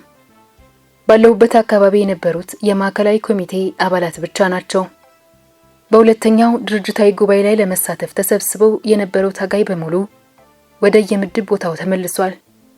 የጉባኤው ተሳታፊ የነበሩት በቅርብ የማውቃቸው ታጋዮች ቢኖርም አሁን ሁሉም ተመልሰዋል። ይሄ ለኔ ፈተና ነበር። የምፈልጋቸው በቅርብ የሉም የሚል ምላሽ ሰጠው። እሱ ችግር አይደለም፣ ንገሪንና እናስጠራዋለን አሉኝ። ብዙ አሰላሰልኩ። በቅርብ የማውቃቸው ታጋዮችን አሰብኩ። አንድ ሰው በአእምሮዬ ብቅ አለ። እኔ የሻምበል ጦር ኮሚሳር ሳለው የሻለቃ ጦር ኮማንደር የነበረ ማአሾ። ከሱ ጋር በትግሉ ሜዳ ለተወሰነ ጊዜ አብረን አሳልፈናል። ቅርርባችን ውሱን ቢሆንም በአጠቃላይ እንግባባለን። ውሳኔን አሳወቅኩ። ማአሾም ከነበረበት አካባቢ ተጠርቶ ሁኔታው ከተነገረው በኋላ መጥቶ ተገናኘኝ። እንድጸንስ ተደረገ። ቀጥሎ ወደ ከተማ የመግባቱ ጉዳይ አሳሳቢ ነበር። ያኔ የስልጠና ማዕከል አባል ነበርኩ። የስልጠና ዓላማችንም ተከዜ ነበር። ከተከዜ ጠፍቼ ያን ሁሉ በረሃ አቋርጬ ወደ ከተማ መግባት ደግሞ ሌላው ችግር ነበር። ስለዚህ ወደ ከተማ አካባቢ ከሚንቀሳቀሱ ኃይሎች ጋር መመደብ ነበረብኝ። በወቅቱ ሚሌ የተባለው ከተማ እንዲመታ የጦር ዝግጅት ይደረግ ነበር። ይህን ዝግጅት ያደርጉ ከነበሩት የሰራዊት ምድቦች ውስጥ አንዱ በውዲ ወረደ ኮሎኔል ታደሰ ወረደ አሁን የዋሽ አርባ ማሰልጠኛ አዛዥ ከሚመራው የሻለቃ ጦር ጋር ወደ አዲ መስኖ አካባቢ ተንቀሳቀስኩ። ከዚህ አካባቢ መጥፋት ነው ያለብኝ። ይህንን ሚስጥር የሚያውቁት ማአሾና ውዲ ወረደ ብቻ ናቸው። ጽንሱ የአንድ ወር አካባቢ ዕድሜ ሲኖረው ያጦለጉለኝ ያስመልሰኝና ደስ የሚል ስሜት ይሰማኝ ስለነበር መጸነሴን አረጋግጫለሁ። እዚሁ አዲ መስኖ አካባቢ እንደደረስን የመለያችን ጊዜ ተቃረበ። አብረን እየተጓዝን በዚያች አጭር ጊዜ ውስጥ በርካታ ጉዳዮችን አውግተናል። በመጨረሻም አዜብ አሁን ወደ ከተማ ነው የምትሄጂው። ከተማ በርካታ እንቅፋት የሚገጥምበት ቦታ ነው። ስለዚህ የድርጅታችንን ዓላማ ነው ስንቅ ማድረግ ያለብሽ። ከዓላማችን በላይ ምንም የለም። በዓላማችን ጸንተሽ ከቆየሽ የሚያጋጥምሽን መሰናክል ሁሉ በድል አድራጊነት ትወጫለሽ። የተሸከምሽው አደራ እስከ መስዋዕትነት የሚያዘልቅ ነው። መስዋዕትነት ሊገጥምሽ ይችላል። የያዝሽው ዓላማ ግን የሚሊዮኖች ዓላማ ነውና ብትሰዊም ለዘላለም ትኖሪያለሽ። ባንቺ መስዋዕትነት እኛም ከተሰዋን ሌሎች እኛን የሚተኩ ዓላማውን ከዳር ያደርሱታል። አዜብ የዓላማ ጽናት አይለይሽ። ሴት ከወለድሽ ሸዊት፣ ወንድ ከሆነ ደግሞ ሙሴ በይው ብሎኝ በለቅሶ ተለያየን።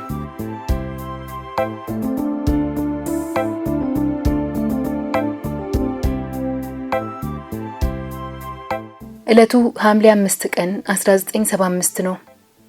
የምንጓዝበት አቅጣጫ የዋጅራት ወረዳ ዋና ከተማ ወደ ሆነችው ደቡብ ከተማ ነው። ከማአሾ ጋር ስንለያይ ከምሽቱ 2 ሰዓት ሆኗል። የሚሄድበትን መንገድ ቢያመላክተኝም ያ የክረምት ጨለማ ብዙ ሊያንቀሳቅሰኝ አልቻለም። በቻይና የተሰራ አንድ የእጅ ቦምብና ለማደናገሪያነት የተሰጠኝ የሐሰት ሰነድ ይዣለሁ። በዚህ መልክ ነበር የደርግ ወታደሮች በብዛት ወደ መሸጉበት ደቡብ ከተማ ያቀናሁት። ጨለማው ግን አላንቀሳቀሰኝም። አይን ቢወግ እንኳን ማየት የማይቻልበት ድቅድቅ ጨለማ ነው ያጋጠመኝ። ታጋዮች ከመሸጉበት ብዙም ሳልርቅ የ40 ደቂቃ ብቻ ጉዞ አድርጌ በዚያው እንዳደር ግድ ሆነ። አንድ ትልቅ ድንጋይ እንደ ምሽግ ተጠቅሜ አደርኩ። የማይነጋ የለም፣ ነጋ። በግምት ከንጋቱ 11 ሰዓት ይሆናል ከእንቅልፌ ነቃሁት። መንገድ ስቼ ወዳልተፈለገ አቅጣጫ እንዳልሄድ ጎህ እስኪገድ ጠብቄ ለ12 ሰዓት የተወሰኑ ደቂቃዎች ሲቀሩት እንቅስቃሴ ጀመርኩ። ከአዲ መስኖ ወደ ዋጅራት ሲኬድ ለጥ ያለ ሜዳ አለ። ሜዳው ያለቀ ረጅም አቀበት ይከተላል።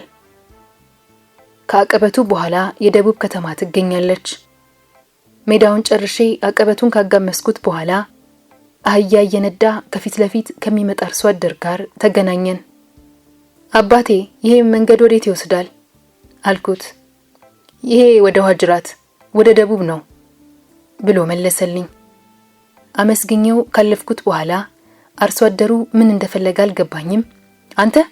አንተ ናስቲ የምነግርህ ነገር አለኝ ናስቲ አለኝ። በሁኔታዬና ባለባበሴ ወንድ መስየዋለሁ። ምንድነው አልኩት ፊቴን መልሼ። እዚህ አካባቢ እኮ ደርግ አለ፣ ወዴት ነው የምትሄደው አለኝ። አውቄያለሁ ብዬ መንገዴን ቀጠልኩ። ጥቂት ቆይቶ እንደገና ጠራኝ። አሁን በእጁ ያዘውን ገጀራ ማወዛወዝ ይዟል። ከትግል ከድቼ የምገባ መሆኔን አርሶ አደሮች ካወቁ ሊተናኮሉኝ እንደሚችሉ ከዋት አመራር ተነግሮኝ ነበር። በወታደር ጃኬቴ ደብቄ የነበረውን የቻይና ቦምብ ገልጬ ያሳየሁት። እንዳትበላሽ ተመለስ አልኩት። ላንተ አስቤ ነው እንጂ ከፈለክማ ሂድ ብሎኝ እሱም መንገዱን ቀጠለ። እኔም ወደ ከተማ አቀናሁ። አለባበሴ ፍጹም እንዳስመስሎኛል። የለበስኩት ወታደራዊ ጃኬት ጡቴን ሸሽጎ ስለያዘው ሴትነቴን አልተጠራጠረም። ጸጉሬን ባጭሩ ተቆርጬ የወንድ አስመስየዋለሁ። ከታችም ሱሪ ነበር የለበስኩት።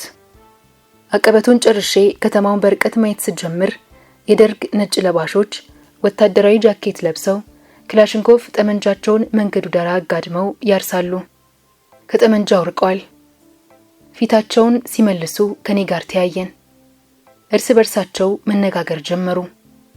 ከጥቂት ቆይታ በኋላ ባለውበት እንድቆም አዘዙኝ።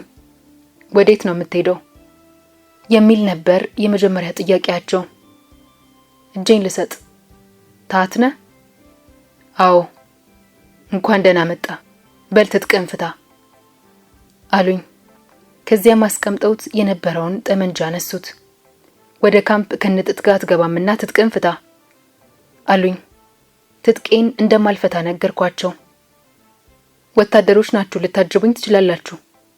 በተረፈ ትጥቄን ግን አልፈታም አልኳቸው።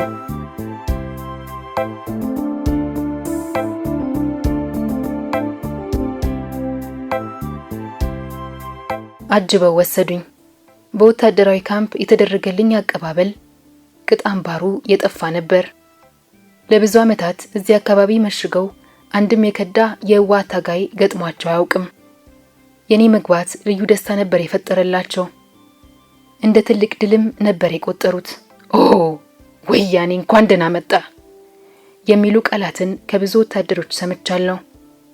በውስጣቸው የፈጠረላቸው ደስታ ቢያናድደኝም የተሰጠኝ ተልዕኮ ነበርና ንዴቴን ከመደበቅ ሌላ አማራጭ አልነበረኝም። ከተለያዩ ወታደሮች ጋር የተወሰነ ቆይታ ካደረግኩ በኋላ ወደ ጦር አዛዡ እንድገባ ተደረገ። ስሙን አስታውሰዋለሁ። ሻለቃ ነጋሽ ይባላል። አንድ የከዳ ታጋይ መምጣቱ ተነግሮት ልቡ እስኪፈነዳ እየሮጠ መጣ። አንድ ቅጽ እንድሞላ ከፊቴ ላይ ከወረወረልኝ በኋላ ግዳይ እንደጣለ አንበሳ ተንቆራጠጠ። የተሰጠኝን ቅጽ ሞልቼ እንደጨረስኩ እኔ ሞላሁትን ሳነብ የራሱን ሌላ ቅጽ አውጥቶ መሙላት ጀመረ። ስም አዜብ። የወንድ ነው የሴት? የምን ይመስላል? ምናችሁ ይታወቃል ሲለኝ ዝም አልኩ። ጾታ ሴት አልኩት። እኔ ነኝና ነጋሽ አለና ቀና ብሎ ተመለከተኝ።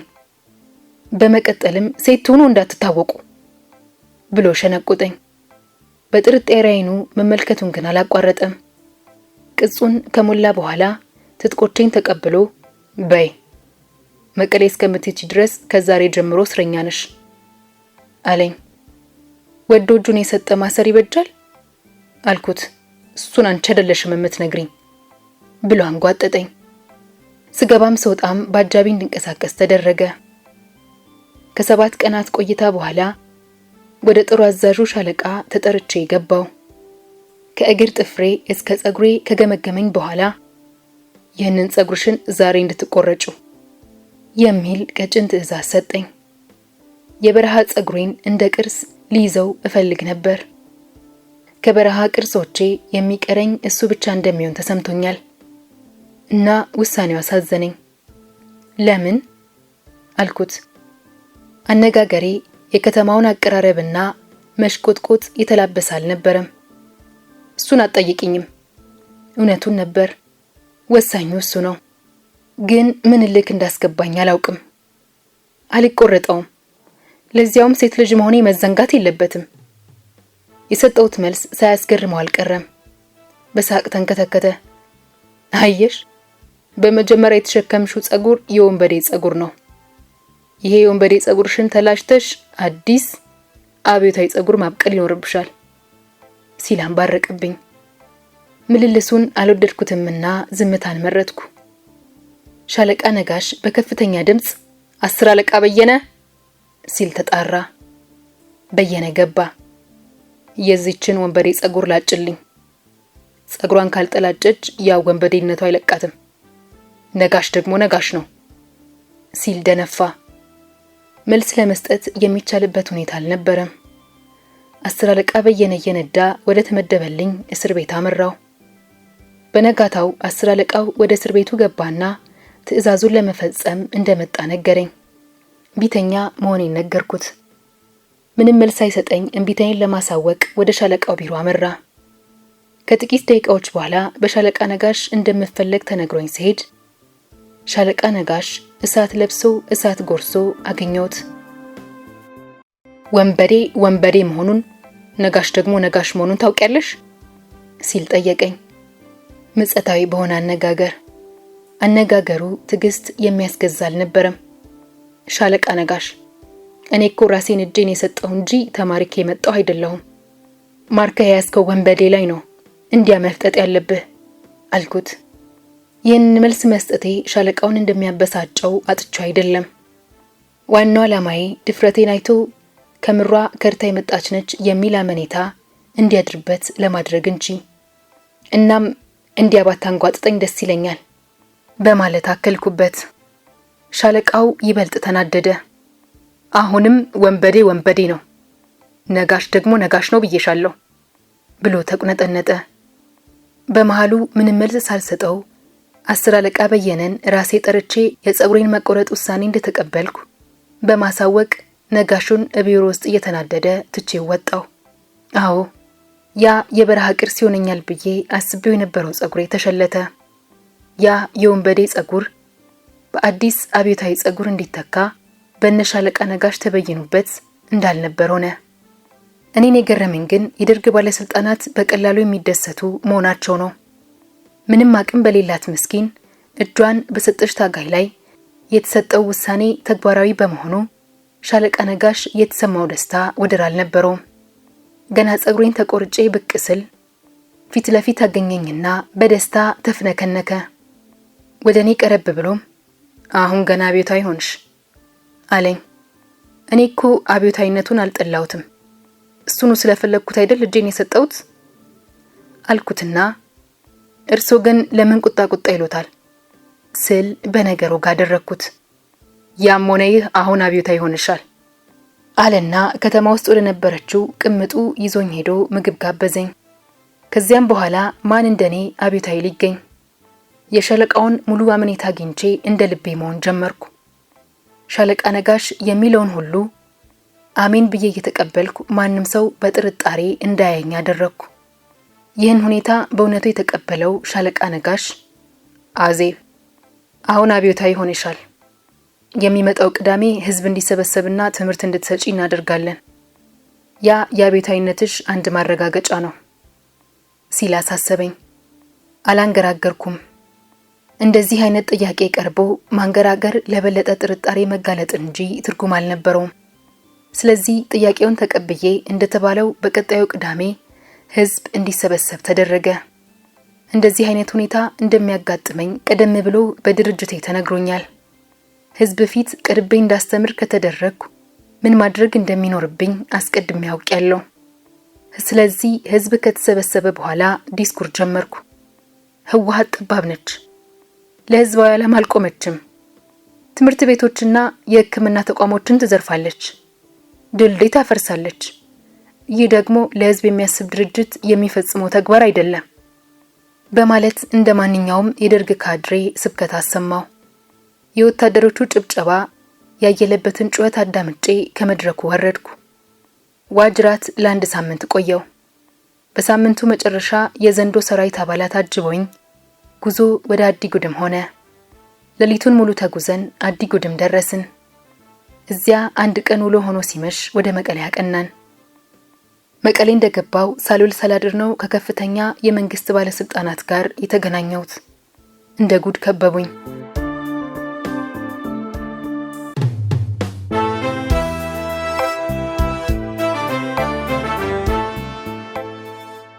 እንዲያው መንሰፍሰፋቸው ብቻ አልነበረም የገረመኝ።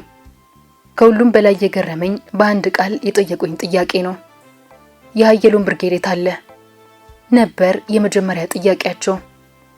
ሀየሎም ራስ ምታት ሆኖባቸዋል። የሀየሎም ስም ሲነሳ ከፍተኛ ሽብር ይፈጥርባቸዋል። ጥያቄው የዋዛ አልነበረም። የእምነት ማረጋገጫ አድርገው እንደሚገምቱ ታሰብኩ። ግን እኔም ብሆን የሀየሎም ብርጌድ የት እንደሚገኝ አላውቅም። እናም በትክክል ካልመለስኩ ሁኔታዎች ይበላሹብኛል ብዬ አሰብኩ። ከመቅጽበት አንድ መላምት መጣልኝ። የሀየሎምም ይሁን የሌላ ብርጌድ እኮ አንድ ቦታ አይቀመጡም፣ ሁሌም ተንቀሳቃሽ ናቸው። የት ነው አሁን ያለው? መልሰው ጠየቁኝ። ነገርኳችሁ እኮ አንድ ብርጌድ ዛሬ እዚህ ይቆያል።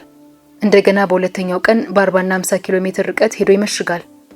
በሶስተኛውም ቀን እንዲሁ። ስለዚህ አንድ ቋሚ ቦታ ያለው ብርጌድ የለም። ለመጨረሻ ጊዜ ግን አንድ በስም የማውቀውን ስፍራ ጠቅሼ የአየሎን ብርጌድ እዚያ መኖሩን ጠቀምኳቸው። በዚህ ጥያቄ ዙሪያ ከኔ የረባ ነገር እንደማያገኙ ካረጋገጡ በኋላ ጥያቄያቸውን ወደ ግል ህይወት ያዞሩት። የጥያቄያቸውን ብርት ለምን ከርተሽ መጣሽ የሚል ሆነ። ድርጅቴ ያንን ነገር አስተካክላ ባትልከኝ ኖሮ በእርግጥም በጥርጣሬ ውስጥ መውደቅ ብቻ ሳይሆን በህይወቴ ላይም አደጋ ሊደርስብኝ ይችል ነበር። አርግዤ መምጣቴን ነገርኳቸው። ህወሓት በዚህ ጉዳይ ላይ የነበራትን አቋም ያውቁ ስለነበር አልተጠራጠሩም ባይባልም ሌሎች ጥያቄዎችን እንዲያነሱ የሚገፋፋ ሁኔታ ግን አልነበረም። ከዚህ በኋላ የቀረቡልኝ ጥያቄዎች መቼ እንደታገልኩ፣ እንዴትና ለምን እንደታገልኩ፣ በትግሉ ሜዳ ምን ሰራ እንደነበር ወዘተ ጥያቄዎች ጎረፉልኝ። ከህፃንነቴ ጀምሮ ከህወሓት ጋር እንዳደግኩ፣ ከህወሓት ዓላማ ውጪ ምንም እንደማላውቅ፣ ደርግ መጥፎ ይሁን ጥሩ መለየት የማልችልበትና በወሬ ደረጃ ግን ህወሓት የደርግን መጥፎነት እንዳስተማረችኝ በዝርዝር አስረዳው። ከዚህ ውጪ ምንም ዕውቀት እንደሌለኝ ነገርኳቸው። ያ ትልቅ ሚስጥር እናገኛለን ብሎ የተሰበሰበው የባለስልጣን ጋጋታ ምንም የረባ ቁም ነገር ሳያገኝ ቀረ። ሆኖም ሙሉ በሙሉ ከጥርጣሬ ውጪ ስላልሆንኩኝ ለተወሰነ ወቅት እስር ቤት እንድቆይ ተደረገ። እስር ቤቱ ንጹሃን ዜጎች የሚማቀቁበት ቦታ ነው። ነጋ ጠባ ግርፋትና ስቃይ ይፈጸምበታል። ንጹሃን ዜጎች በማያውቁት ጉዳይ እንዲናዘዙ ይገደላሉ። ህወሓትን በተሟላ መልኩ የማያውቅ ዜጋ አውቋትና ዓላማዋንም ተረድቶ የሚወጣበት ስፍራ ነው ማለት ይቻላል። በእስር ቤቱ ውስጥ ያገኟቸው ሰዎች ገሚሶቹ በህወሓት አባልነታቸው የታሰሩ ሲሆኑ ገሚሶቹ ግን በጥርጣሬ እንጂ ከህወሓት ጋር ይህ ነው የሚባል ዕውቅ አልነበራቸውም። ከበረሃ የመጣች ወንበዴ ወደ እስር ቤት ገባች የሚለው ወሬ በእስር ቤቱ ውስጥ ከተወራ በኋላ ግን አባሉም አባል ያልሆነውም ስለ ህወሓት ለማወቅ ይከበኝ ጀመር። እኔም የማውቀውን ሁሉ መናገሬን ቀጠልኩ። ጥርጣሬ ውስጥ እንዳልወድቅ ግን ለእስረኞቹ የምነግራቸው ሁሉ ለባለስልጣናቱና ለእስር ቤቱ ኃላፊዎች የነገርኳቸውን ነው። በእስር ቤቱ ያገኘኋት አንድ አባል ነበረች። አሁን የት እንዳለች አላውቅም። ለ4 ዓመታት ያህል አዲስ አበባ ታስራ ለከፍተኛ ምርመራ ወደ መቀሌ ተላከች። በጣም ጠንካራ ታጋይ ነች። የደረሰባት ድብደባና ስቃይ ከፍተኛ ቢሆንም ይህ ነው የሚባል ሚስጥር አላወጣችም። ከሷ ጋር ልዩ የሆነ ግንኙነት ፈጥረን ስለነበር ማወቅ የሚገባትን ሁሉ ገልጬላታለሁ። የተወሰነ ቆይታ ካደረኩ በኋላ በእስር ቤቱ መርማሪዎች ምርመራው ተጀመረ። ፈርቼ የባጤ ቆጡን እንድነግራቸውም ለጓድ መንግስቱ ኃይለ ማርያም የሚላክ ሚስጥር ስለሆነ የምታውቂውን ሁሉ አጋልጪ እየተባልኩ ምርመራው ቀጠለ።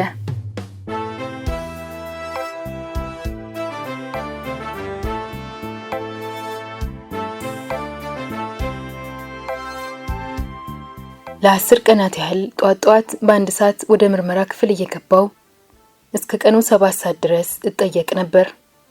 ግን ይህ ነው የሚባል ቁም ነገር አላገኙብኝም። በዚህ የተናደዱት መሪዎች መጨረሻ ላይ አዜቦች እኮ አትታመኑ ይሉኝ ነበር። ከሌላኛዋ አዜብ ጋር በማመሳሰል በምርመራው የሚደርሱበት ሚስጥር ይኖራል የሚል ስጋት ባይኖረኝም በዚህ ተመሳሳይና አሰልቺ ሁኔታ ጊዜ እንዳይፈጁብኝና ተልኮይም እንዳይሰናከል ማሰብ ያልቀረም።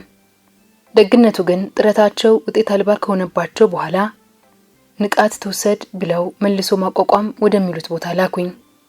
ገና ከትክል ሜዳ ስነሳ የተነገረኝ ሚስጥር ነበር። አሁን እንኳን ሚስጥር አይደለም። ደርግ በሰላም ከለቀቀሽ በቀጥታ መሄድ ያለብሽ ቤተሰቦችሽ ወዳሉበት ስፍራ ነው ተብያለሁ።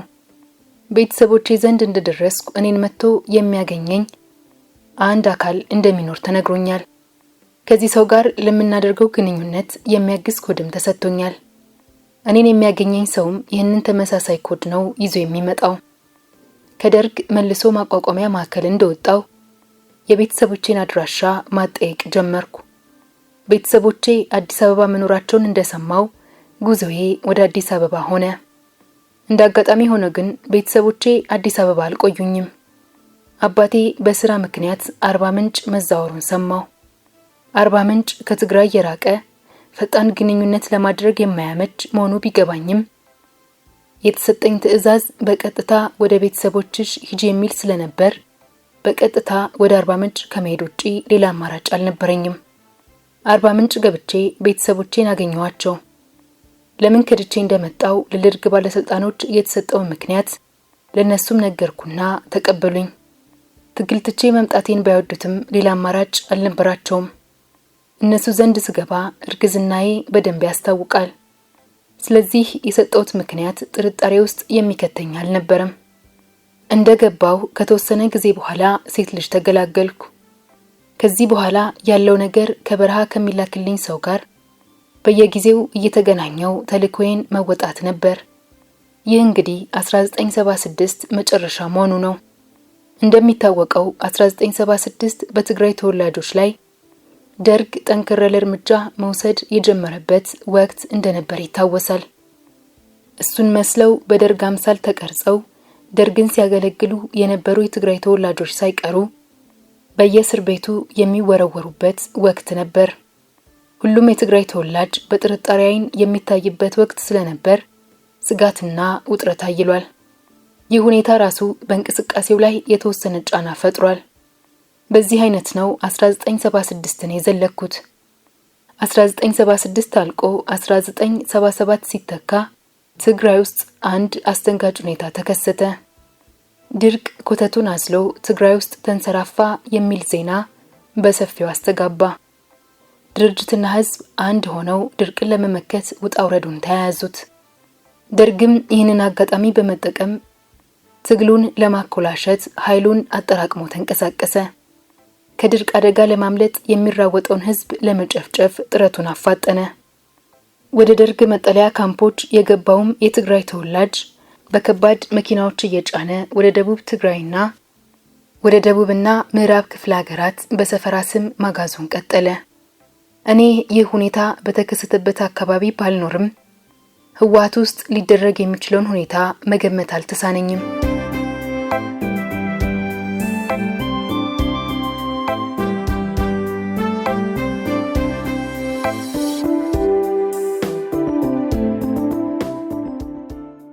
የአንድ ዜጋ ህይወት በከንቱ እንዳያልፍ በርትቶ የሚታገለው ህወሓት የህዝቡን ህይወት ለመታደግ የሚችለውን ሁሉ ለማድረግ የሚንቀሳቀሰው ህወሓት በዚያ ቀውጢ ሰዓት ምን አይነት ኃላፊነትና ተግባር እንደተሸከመ ይገባኛል። እዚያው በትግል ሜዳ ቆይቼ የዚህ ተግባር ተዋናይ በሆን ደስታውን አልችለውም ነበር። ግን የድልና የተልእኮ ጉዳይ ሆኖ ከዚህ አካባቢ ርቄ አርባ ምንጭ መቀመጤ ብዙ አብከነከነኝ። የህዝብን ህይወት ለማዳን ከፍተኛ ርብርቦች በሚደረግበት የድርጅቱ አጠቃላይ እንቅስቃሴ በዚህ ሁኔታ ውስጥ በተወጠረበት ወቅት የኔ ተልእኮ መለስተኛ ድርሻ ቢኖረው ነው። ስለዚህ ሁኔታው እስከሚለወጥ ድረስ በትዕግስት መጠበቅ እንዳለብኝ ራሴን በራሴ አሳመንኩ። ግንኙነቱ አንድ ቀን ይቀጥላል የሚለው ተስፋዬ ግን ጨርሶ አልሞተም። 1977 ምንም ለውጥ ሳይታይበት አለቀ። እኔ ግን በአንድ በኩል ግንኙነቴ የሚቀጥልበትን ቀን በተስፋ እየጠበቅኩ፣ በሌላ በኩል ግን ስራዬን ከምፈታ ብዬ 10ኛ ክፍል ያቋረጥኩትን ትምህርቴን ቀጠልኩ። ከ2 ዓመታት በኋላ 12ኛን ክፍል አጠናቀቅኩ። ግንኙነት የሚባል ነገር ግን ህልም እየሆነብኝ መጣ።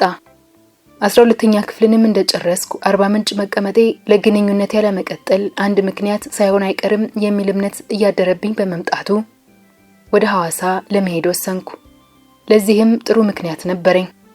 12ኛ ክፍል ተፈትኜ 1.8 ውጤት አግኝቼ ስለነበር ይህም መምህራን ማሰልጠኛ ተቋም የሚያስገባኝ በመሆኑ ምክንያት ተጠቅሜ በሐዋሳ መምህራን ማሰልጠኛ ተቋም ተመዘገብኩ። በተቋሙ በቆየሁበት 1 ዓመት ጊዜ የተፈጠረ አዲስ ለውጥ አልነበረም። ተስፋዬ ግን አልተሟጠጠም። ጓዶቼና ድርጅቴ በተደጋጋሚ ስራ በዝቶባቸው ካልሆነ በስተቀር እንደማይረሱኝ አሳምሮ ይገባኛል። እንዳያልቅ የለም ዓመቱ አለቀና እኔም መምህር ሆኜ አርባ ምንጭ አውራጃ ሳውላ በሚባል አካባቢ ተመደብኩ። ብዙም አልቆየሁም አባቴ ከአርባ ምንጭ ወደ አርሲ በመቀየሩና የትምህርት ቤቶች ጽሕፈት ቤት ምክትል ስራ አስኪያጅ በመሆኑ አብሬ እንድዛወር ለማድረግ በመቻሉ በ1980 አርሲ ገባው። አርሲ ከአዲስ አበባ በ175 ኪሎ ሜትር ብቻ ነው የምትርቀው። ተስፋዬ ዳግም ለመለመ። ጓዶች በቅርብ ሊያገኙኝ በሚችሉበት አካባቢ ያለው መስሎ ተሰማኝ። ግንኙነቱ የሚቀጥልበት ሁኔታም በተስፋ መጠባበቅ ጀመርኩ። ያልኩትና የጠበቅኩት አልቀረም።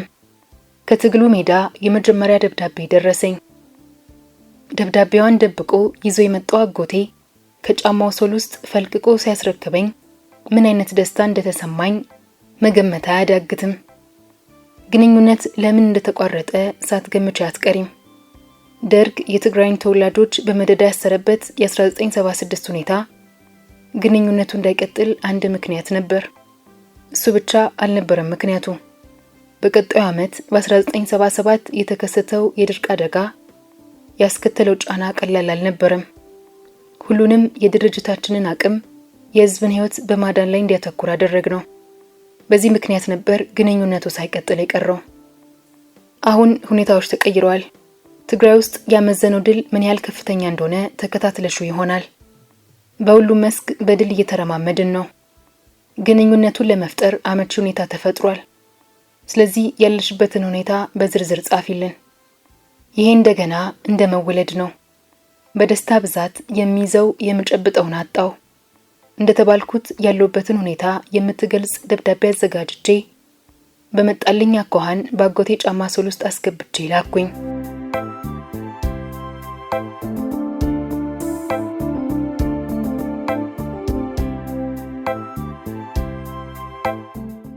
አዲስ ተስፋ ይዤ በአዲስ መንፈስ መንቀሳቀስ ጀመርኩ። ደብዳቤውን ከበረሃ አዘጋጅቶ ባጎቴ በኩል የላከልኝ አረፋ የኔ ነጋሽ ወይንም ጥራር ነበር። አጎቴ መልስ ይዞ በመጣበት አኳን ቢመለስም መልሱ ግን ዘገየ። 2 ዓመት ሙሉ እንደገና ግንኙነቱ ተቋረጠ። የ1982 የመጀመሪያው ወቅት ግን ደህና እንቅስቃሴ ለማድረግ አመቺ ነበር። ምን አይነት እንቅስቃሴ እንደማደርግ ከበረሃ የተሰጠኝ መመሪያ ባይኖርም የነበረውን ሁኔታ በመጠቀም የደርግን አጠቃላይ እንቅስቃሴ፣ የደረሰበትን ውድቀት፣ የሕዝቡን መንፈስ፣ እየተፈጠረ ያለውን አዲስ ሁኔታ የሚመለከት የግል ጥናት ማድረግ ቀጠልኩ። ይህ ሁኔታዬ ግን ብዙም አልቀጠለም። በነበርኩበት አካባቢ የትግራይ ተወላጅ ብቻ በመሆኔ በጥርጣሬ አይን መታየት ያልቀረልኝም። በተለይ ከአንድ አስተማሪ ጋር በስራ ምክንያት በመጋጨታችን ወያኔ በመካከላችን አለች እያለ ያስወራብኝ ጀመር። ወያኔ እንደነበርኩ ባለስልጣኖች ያውቃሉ። የተሰጠኝ የምረት ደብዳቤም በእጄ ላይ ይገኛል። ብጠየቅም የማሳየው ይህንን ወረቀት ነው። ሆኖም ውስጥ ለውስጥ የሚነዛው ጸረ ትግሬ ዘመቻ እኔን ከጥላቻ ውጪ እንደሆነ አላደረገኝም። በተለይ ያ መምህር እኔን ለማስመታት ያልፈነቀለው ድንጋይ አልነበረም። ስለሆነም አንድ ሌሊት የአካባቢው ተወላጅ አንካሴ ይዘውና ቤቴን ከበው ውጪ አንቺ ወያኔ እያሉ ሲያዋክቡኝ አደሩ። የማይነጋ የለምና የማያውቁኝ ሰዎች ሌሊት ደርሰውልኝ እሷን የምትፈልጉ እኛን ከገደላችሁ በኋላ ነው በማለት ተፋጡ አድረው በሰላም ነጋ። በነጋታው የነበረኝን ዕቃ ሰብስቤ ወደ ቀበሌ ሄድኩ። ስራ መስራት አልቻልኩም። ንብረቴ ቢጠፋ እናንተን ነው የምጠይቀው ብዬ ንብረቴን አስረክቤያቸው ወደ ክፍለ ሀገሩ የትምህርት ቤቶች ኃላፊ ሄድኩ። መስሪያ ቤቱ እንደማንኛውም የደርግ ስርዓት መዋቅር በኢሰፓ አባላት የተሞላ ነው። ከመጀመሪያውም ቢሆን እነርሱ ያድኑኛል፣ ለሀቅ የቆሙ ሰዎችን አገኛለሁ የሚል ተስፋ አልነበረኝም። ግን ምንም ምርጫ አልነበረኝምና እነርሱ ዘንድ አመለከትኩ። ይህንን በማደርግበት ወቅት በግል የተጣላኝ መምህር ከወያኔዎች ጋር የተጻጻፈችውን ደብዳቤ አግኝቻለሁ ብሎ ወነጀለኝ። ከእኔ ምንም ደብዳቤ እንዳላገኝ አውቃለሁ። ቢሆንም ተቀባይነት እንደማያጣ ገብቶኛል። ያቺ ከበረሃ አጎቴ በኩል የደረሰችኝ ደብዳቤ ሰው እንዳያገኛት ስለሰጋው አቃጥያታለሁ። በዚያም የተነሳ አገኘው የሚለው ደብዳቤ እንዲያቀርበው ተወትኩት። ደብዳቤው ከተገኘና ከወያኔ ጋር ግንኙነት ካለሽ እኮ ትንጠለጥያለሽ ሲሉ ባለስልጣኖቹም ሌሎቹም አስፈራሩኝ። ይሁን እንጂ ከእኔ ያገኘው ምንም አይነት ደብዳቤ አለመኖሩን ስለማውቅ ደብዳቤውን እንዲያቀርብ አለዚያ ግን በስም ማጥፋት ወንጀል እንደምከሰው ተከራከርኩ። ድፍረቴ ብዙዎችን ቢያስገርምም የሚዋጣኝ አልነበረም። በመሃል መምህሩ ያቀረበው ክስ መሰረተ ቢስ መሆኑ ሰዎች እያወቁት ስለሄዱ በቃ ይቅርብሽ ታረቁ ብለው ሰዎች ይወተውቱኝ ጀመር። በማልጣጣማቸው ሰዎች መሃል ሙግት ገብቼ የማገኘው ፋይዳ አለመኖሩን እየተረዳው በመሄዴ እርቁን ፈለግኩት። ግን ሰላም የማላገኝ መስሎ ስለተሰማኝ የምታረቅ ከሆነ ከዚህ አካባቢ ልትቀይሩኝ ቃል ግቡልኝ የሚል ሙግት አነሳው። በሐሳቤ በመስማማታቸው ሊሙ ወደሚባል ስፍራ ተዘዋውሬ እንድሰራ ተወሰነ።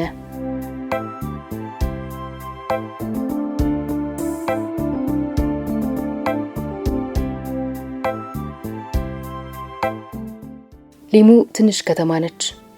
ወያኔ እያሉ ከሚጠቋቆሙብኝ አካባቢ ብገለልም አንዳች ፍሬ ያለው ትስስር አድርጌ ድርጅታዊ ተልእኮዬን ባለመፈጸሜ መንፈሴ ሁሌም እንደተረበሸ ነው።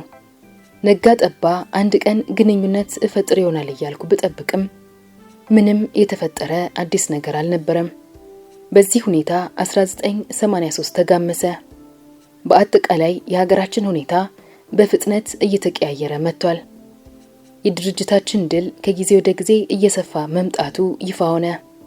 በአካባቢያችን የነበሩት የደርግና የኢሰፓ ባለስልጣናትም ስጋታቸው በየዕለቱ እየጨመረ መጣ። ግንቦት ወር መዳረሻ የደርግ ኢሰፓ ሰራዊት የሚሸሽበት አቅጣጫ ጠፍቶት ግራ ተጋብቶ ነበርና ባገኘው ቀዳዳ ይሾልኳል። በነበርኩበት በሊሙ በኩልም ይፈተለክ ነበር። ሽሽቱ ተጀምሯል። ከቀናት በኋላም የኢህአዴግ ሰራዊት አባላት አካባቢያችን በድል አጥለቀለቁት። ከታጋዮች ጋር ፊት ለፊት ተገናኘን። ሁሉንም ነገር ጣጥዬ ልቀላቀላቸው በሰልፋቸው መሃል ገብቼ የደስታቸው ተቋዳሽ ለመሆን ዳዳኝ። በሌላ በኩል ግን የኔ ወደ ከተማ መግባት ሚስጥራዊ ስለሆነ ሁሉም በበጎ አይን ይመለከተኛል ወይ የሚል ጥያቄ ወጥሮ ያዘኝ።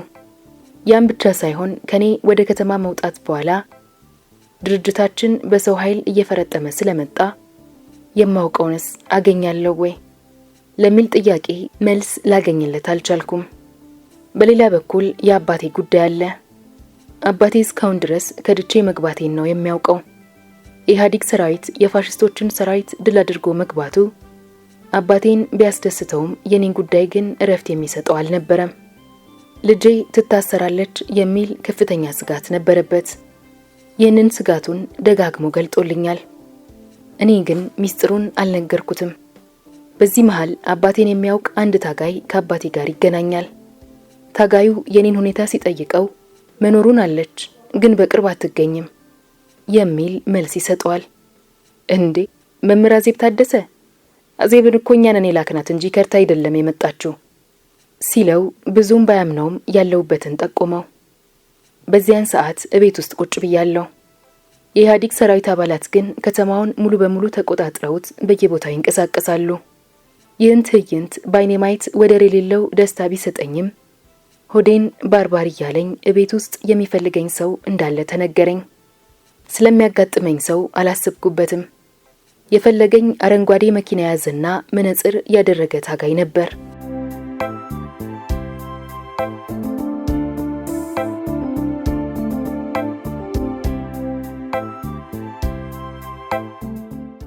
አየሁት።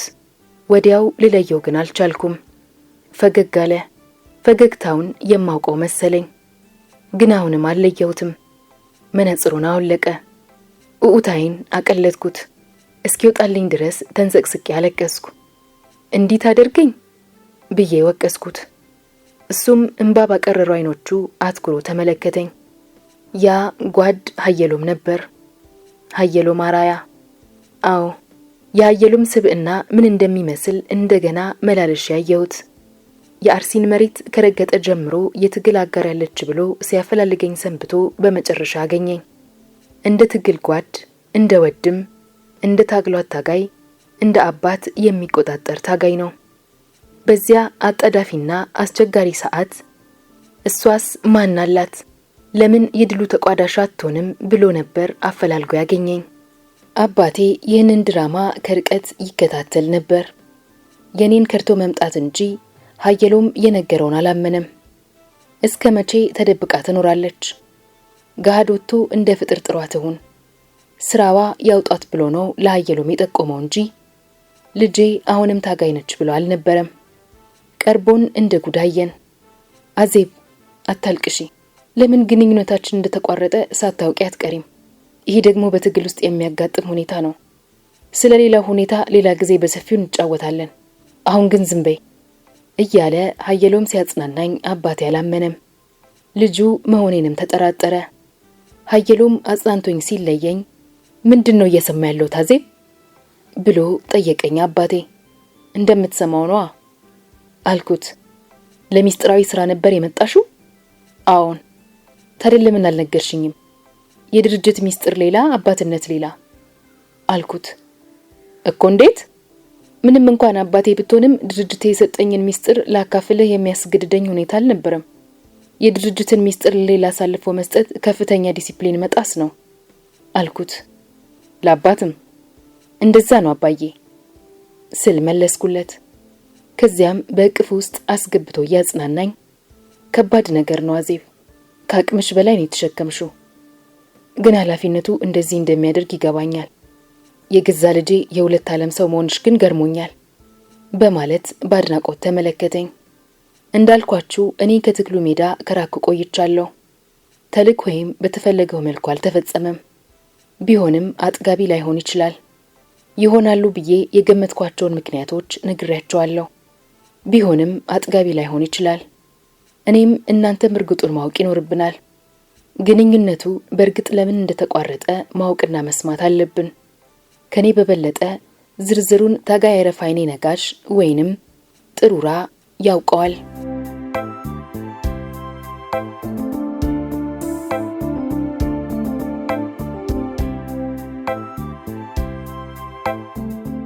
የአረፋይኔ ትውስታ። ስለ አዜብ ምንም መረጃ አልነበረኝም። የ07 የስለላ አባል ብትሆንም መጀመሪያ ወደ ከተማ የገባችበትን ምክንያት አላውቀውም።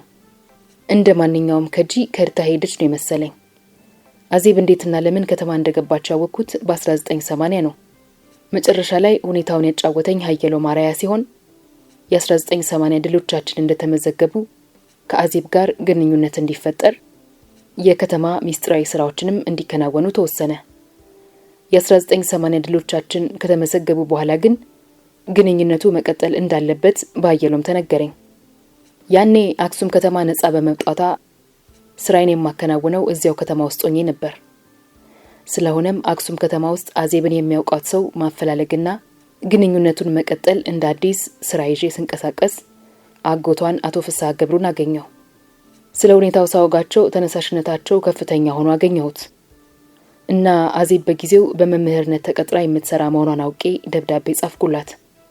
የደብዳቤው ይዘት ግን ግንኙነቱ ያልቀጠለበትን ምክንያት ለቀጣዩ የሚኖረንን ግንኙነት የሚጠቁምና በኢትዮጵያዊ ምሁር አካባቢ ያለውን አመለካከት አጥንታ እንድትልክ የሚያሳስብ ነበር። አጎቷ ይህንን ደብዳቤ ይዘው ለተልእኮ ተሰማሩ። እሳቸው ከተላኩ በኋላ እኔም የድርጅታችን ማዕከል ወደ ነበረው ወደ ደጀና ስብሰባ ጠራው። አቶ ፍስሐ አዜብ ዘንድ ደርሰው ወደኛ የሚመለሱት በአስመራ በኩል ነው። ከመሃል ሀገር ተነስተው የንሉ መንገድ አቋርጠው አክሱም እስከሚገቡ ድረስ ፍተሻ ይበዛባቸዋል የሚል ስጋት ነበረን። ስለዚህ አዜብን አግኝተን ሲመለሱ የሚመጡበት አቅጣጫ በአስመራ በኩል እንዲሆን ተደረገ። ከአዲስ አበባ አስመራ በአውሮፕላን ሄደው ከዚያ እስከ አዲኳላ በመኪና ተጉዘው በቀላሉ ወደ ነጻው መሬት ይገባሉ የሚል እምነት ነበረን። አቶ ፍስሐም እንደታቀደው የመልስ ጉዟቸውን በአስመራ አድርገው አዲኳላ ገቡ። ከአዲኳላ ወደ ራማ የሚያደርጉት ጉዞ በእግር ነው። ጉዞ አድካሚ ነበር። እናም መንገድ እንደጀመሩ መዳከም ጀመሩ። በእንቅርት ላይ ጆሮ ደግፍ እንዲሉ ራማ ሲገቡ የወባ በሽታ ለከፋቸው። በወቅቱ ሕክምና ሊያገኙ አልቻሉም። ሆኖም የያዙት የድርጅት መልእክት ብርቱ ስለነበር ድካምና በሽታውን ተቋቁመው እንደምንም አክሱም ገቡ። እሳቸው አክሱም ሲገቡ እኔ በአካባቢው አልነበርኩም። ለስብሰባ ከሄድኩበት አልተመለስኩም። አቶ ፍስሐ የያዙት መልእክት ደግሞ ሁለታችን በተነጋገርነው መሰረት ለኔ በእጅ የሚሰጥ ስለሆነ ለማንም አሳልፈው መስጠት አልፈለጉም። በሽታቸው እያዳከማቸው ቢመጣም እኔን ለማግኘት ሞከሩ፣ ግን አልቻሉም። በጊዜው በሽታውን ብዛም አላሳሰባቸውም ነበር። ከሁሉ በላይ ያሳሰባቸው እኔን የማግኘቱ ጉዳይ ነበር። የያዙት ሚስጥር ከፍተኛ በመሆኑ ስለ ሁኔታው ለባለቤታቸው ለልጆቻቸውም ይሁን በአካባቢው ለነበሩ ታጋዮች አልተናገሩም። በዚህ መሃል በሽታው እየጠናባቸው ስለሄደ እኔን ለማግኘት ፍላጎታቸው እንቅልፍ ነሳቸው። እኔን ለመፈለግ አንዲት ስሟን ለጊዜው የረሳኋት ልጃቸውን ልከውብኝም ነበር፣ ግን አልተገናኘንም። ስብሰባ ጨርሼ ወደ አክሱም ስመለስ በቀጥታ የሄድኩት ወደ አቶ ፍስሐ ቤት ነበር። ባለቤታቸውና ልጆቻቸው ከለብሰው በግቢያቸው ዳስ ተጥለው ስመለከት ደነገጥኩ። የእሳቸው ሞት አልመሰለኝም። ገብቼ ቁጭ እንዳልኩኝ ልጃቸው አጠገቤ መጣ። አባቷ መሞታቸውን ነገረችኝ። ትልቅ ሐዘን ነበር የተሰማኝ። እሳቸውም ለትግሉ የድርሻቸውን ሲያበረክቱ በክብር አረፉ። ከሁሉ በላይ ግን የተሰጣቸውን አደራ ለመወጣትና ሚስጥር ለመጠበቅ ያደረጉት ጥረት ምንጊዜም የሚረሳ አይደለም። ለካስ በሕይወት እንደማይቆዩ ሲያውቁ ከአዜብ ያመጣትን ደብዳቤ ከጫማ ሶላቸው አውጥተውና በውስጥ ሱሪያቸው ውስጥ ሰፍተው አስቀምጠዋት ኖሯል። ቤተሰቡ ልብሳቸው ውስጥ ያገኟትን ወረቀት ሲያዩ ለኔ የተጻፈ መሆኑን በመገንዘባቸው አሳልፈው ሰጡኝ። አዜብን ለማግኘትና ግንኙነቱን ለመቀጠል ያደረግነው ጥረት የኚህን ሩህሩህና ቅን ሰው ሕይወትንም አስከፍሎናል። ከአቶ ፍስሐ ሞት በኋላ አዜብ በጻፈችልኝ አድራሻ አማካኝነት ከሌላ አባላታችን ጋር እንድትገናኝ ደብዳቤ ጽፌላት ነበር። ይህ ሁለተኛ ደብዳቤ ግን ሳይደርሳት ቀረ።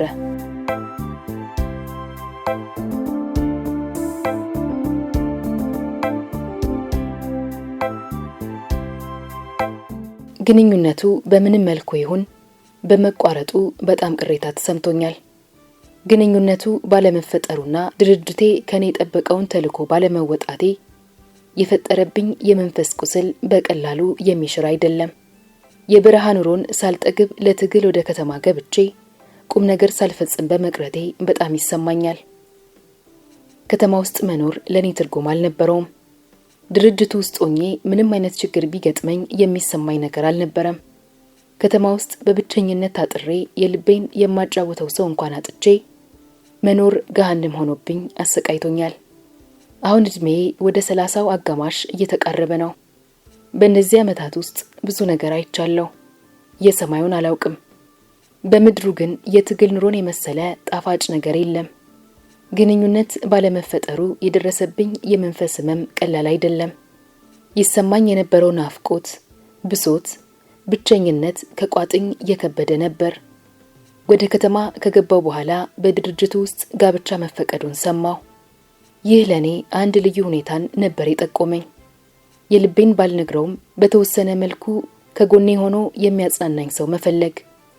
እናም በመምህርነት ከኔው ጋር ከሚሰራና ተመሳሳይ ዝንባሌ ካለው ሰው ጋር ተዋወቅኩ። ከታጋይነት ከድጄ የገባው መሆኔን ነግሬዋለሁ። ተልዕኮዬን በተመለከተም እሱም እንደሌላው ስለዚህ ጉዳይ የሚያውቀው ነገር አልነበረም። እንደ ሰው አፈቀረኝ፣ አፈቀርኩት። እናም በ1981 በህጋዊ ጋብቻ ተፈራርመን ተጋባን። 2 ልጆችንም አፍርተናል። ከማአሾ የወለድኳት ታላቃቸው መሆኗ ነው። አሁን እኔና ባለቤቴ አብረን እንኖራለን። እወደዋለሁ፣ ይወደኛል። የሲቪል ሰርቪስ ኮሌጅ ተማሪም ነኝ። በልቤ ውስጥ አሁንም አንድ ሰው አለ፣ ማአሾ። ከድል በኋላ በነበረው የሽግግር ወቅት ወዲያውኑ መገናኘት አልቻልንም። በ1984 ግን ማአሾ እኔ ወደ ነበርኩበት መጥቶ ተገናኝተናል። ልጁንም አይቷል። እሷም አባቷን ለማየት በቅታለች።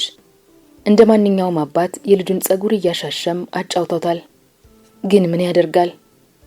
ከ3 ዓመታት በኋላ የክፍለ ጦር አመራር የነበረው ማአሾ በምስራቅ ኢትዮጵያ ከጸረ ሰላም ኃይሎች ጋር ሲፋለም በተቀበረ ፈንጂ ክፉኛ ተመቶ እዚያው ቀረ። ተራሮችን ያንቀጠቀጠ ትውልድ ከሚለው መጽሐፍ የሚስጥር ቋጠሮ የታጋዩዋ እውነተኛ ታሪክ ብለን ቀረብንላችሁ ታሪክ ተፈጽሟል።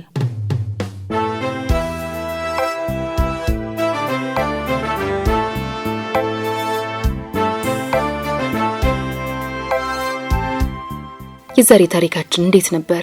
ከወደዳችሁት ላይክ አድርጉ። ሐሳባችሁን ኮሜንት ላይ አስቀምጡልን። ሰብስክራይብ ማድረጋችሁንም እንዳትረሱ።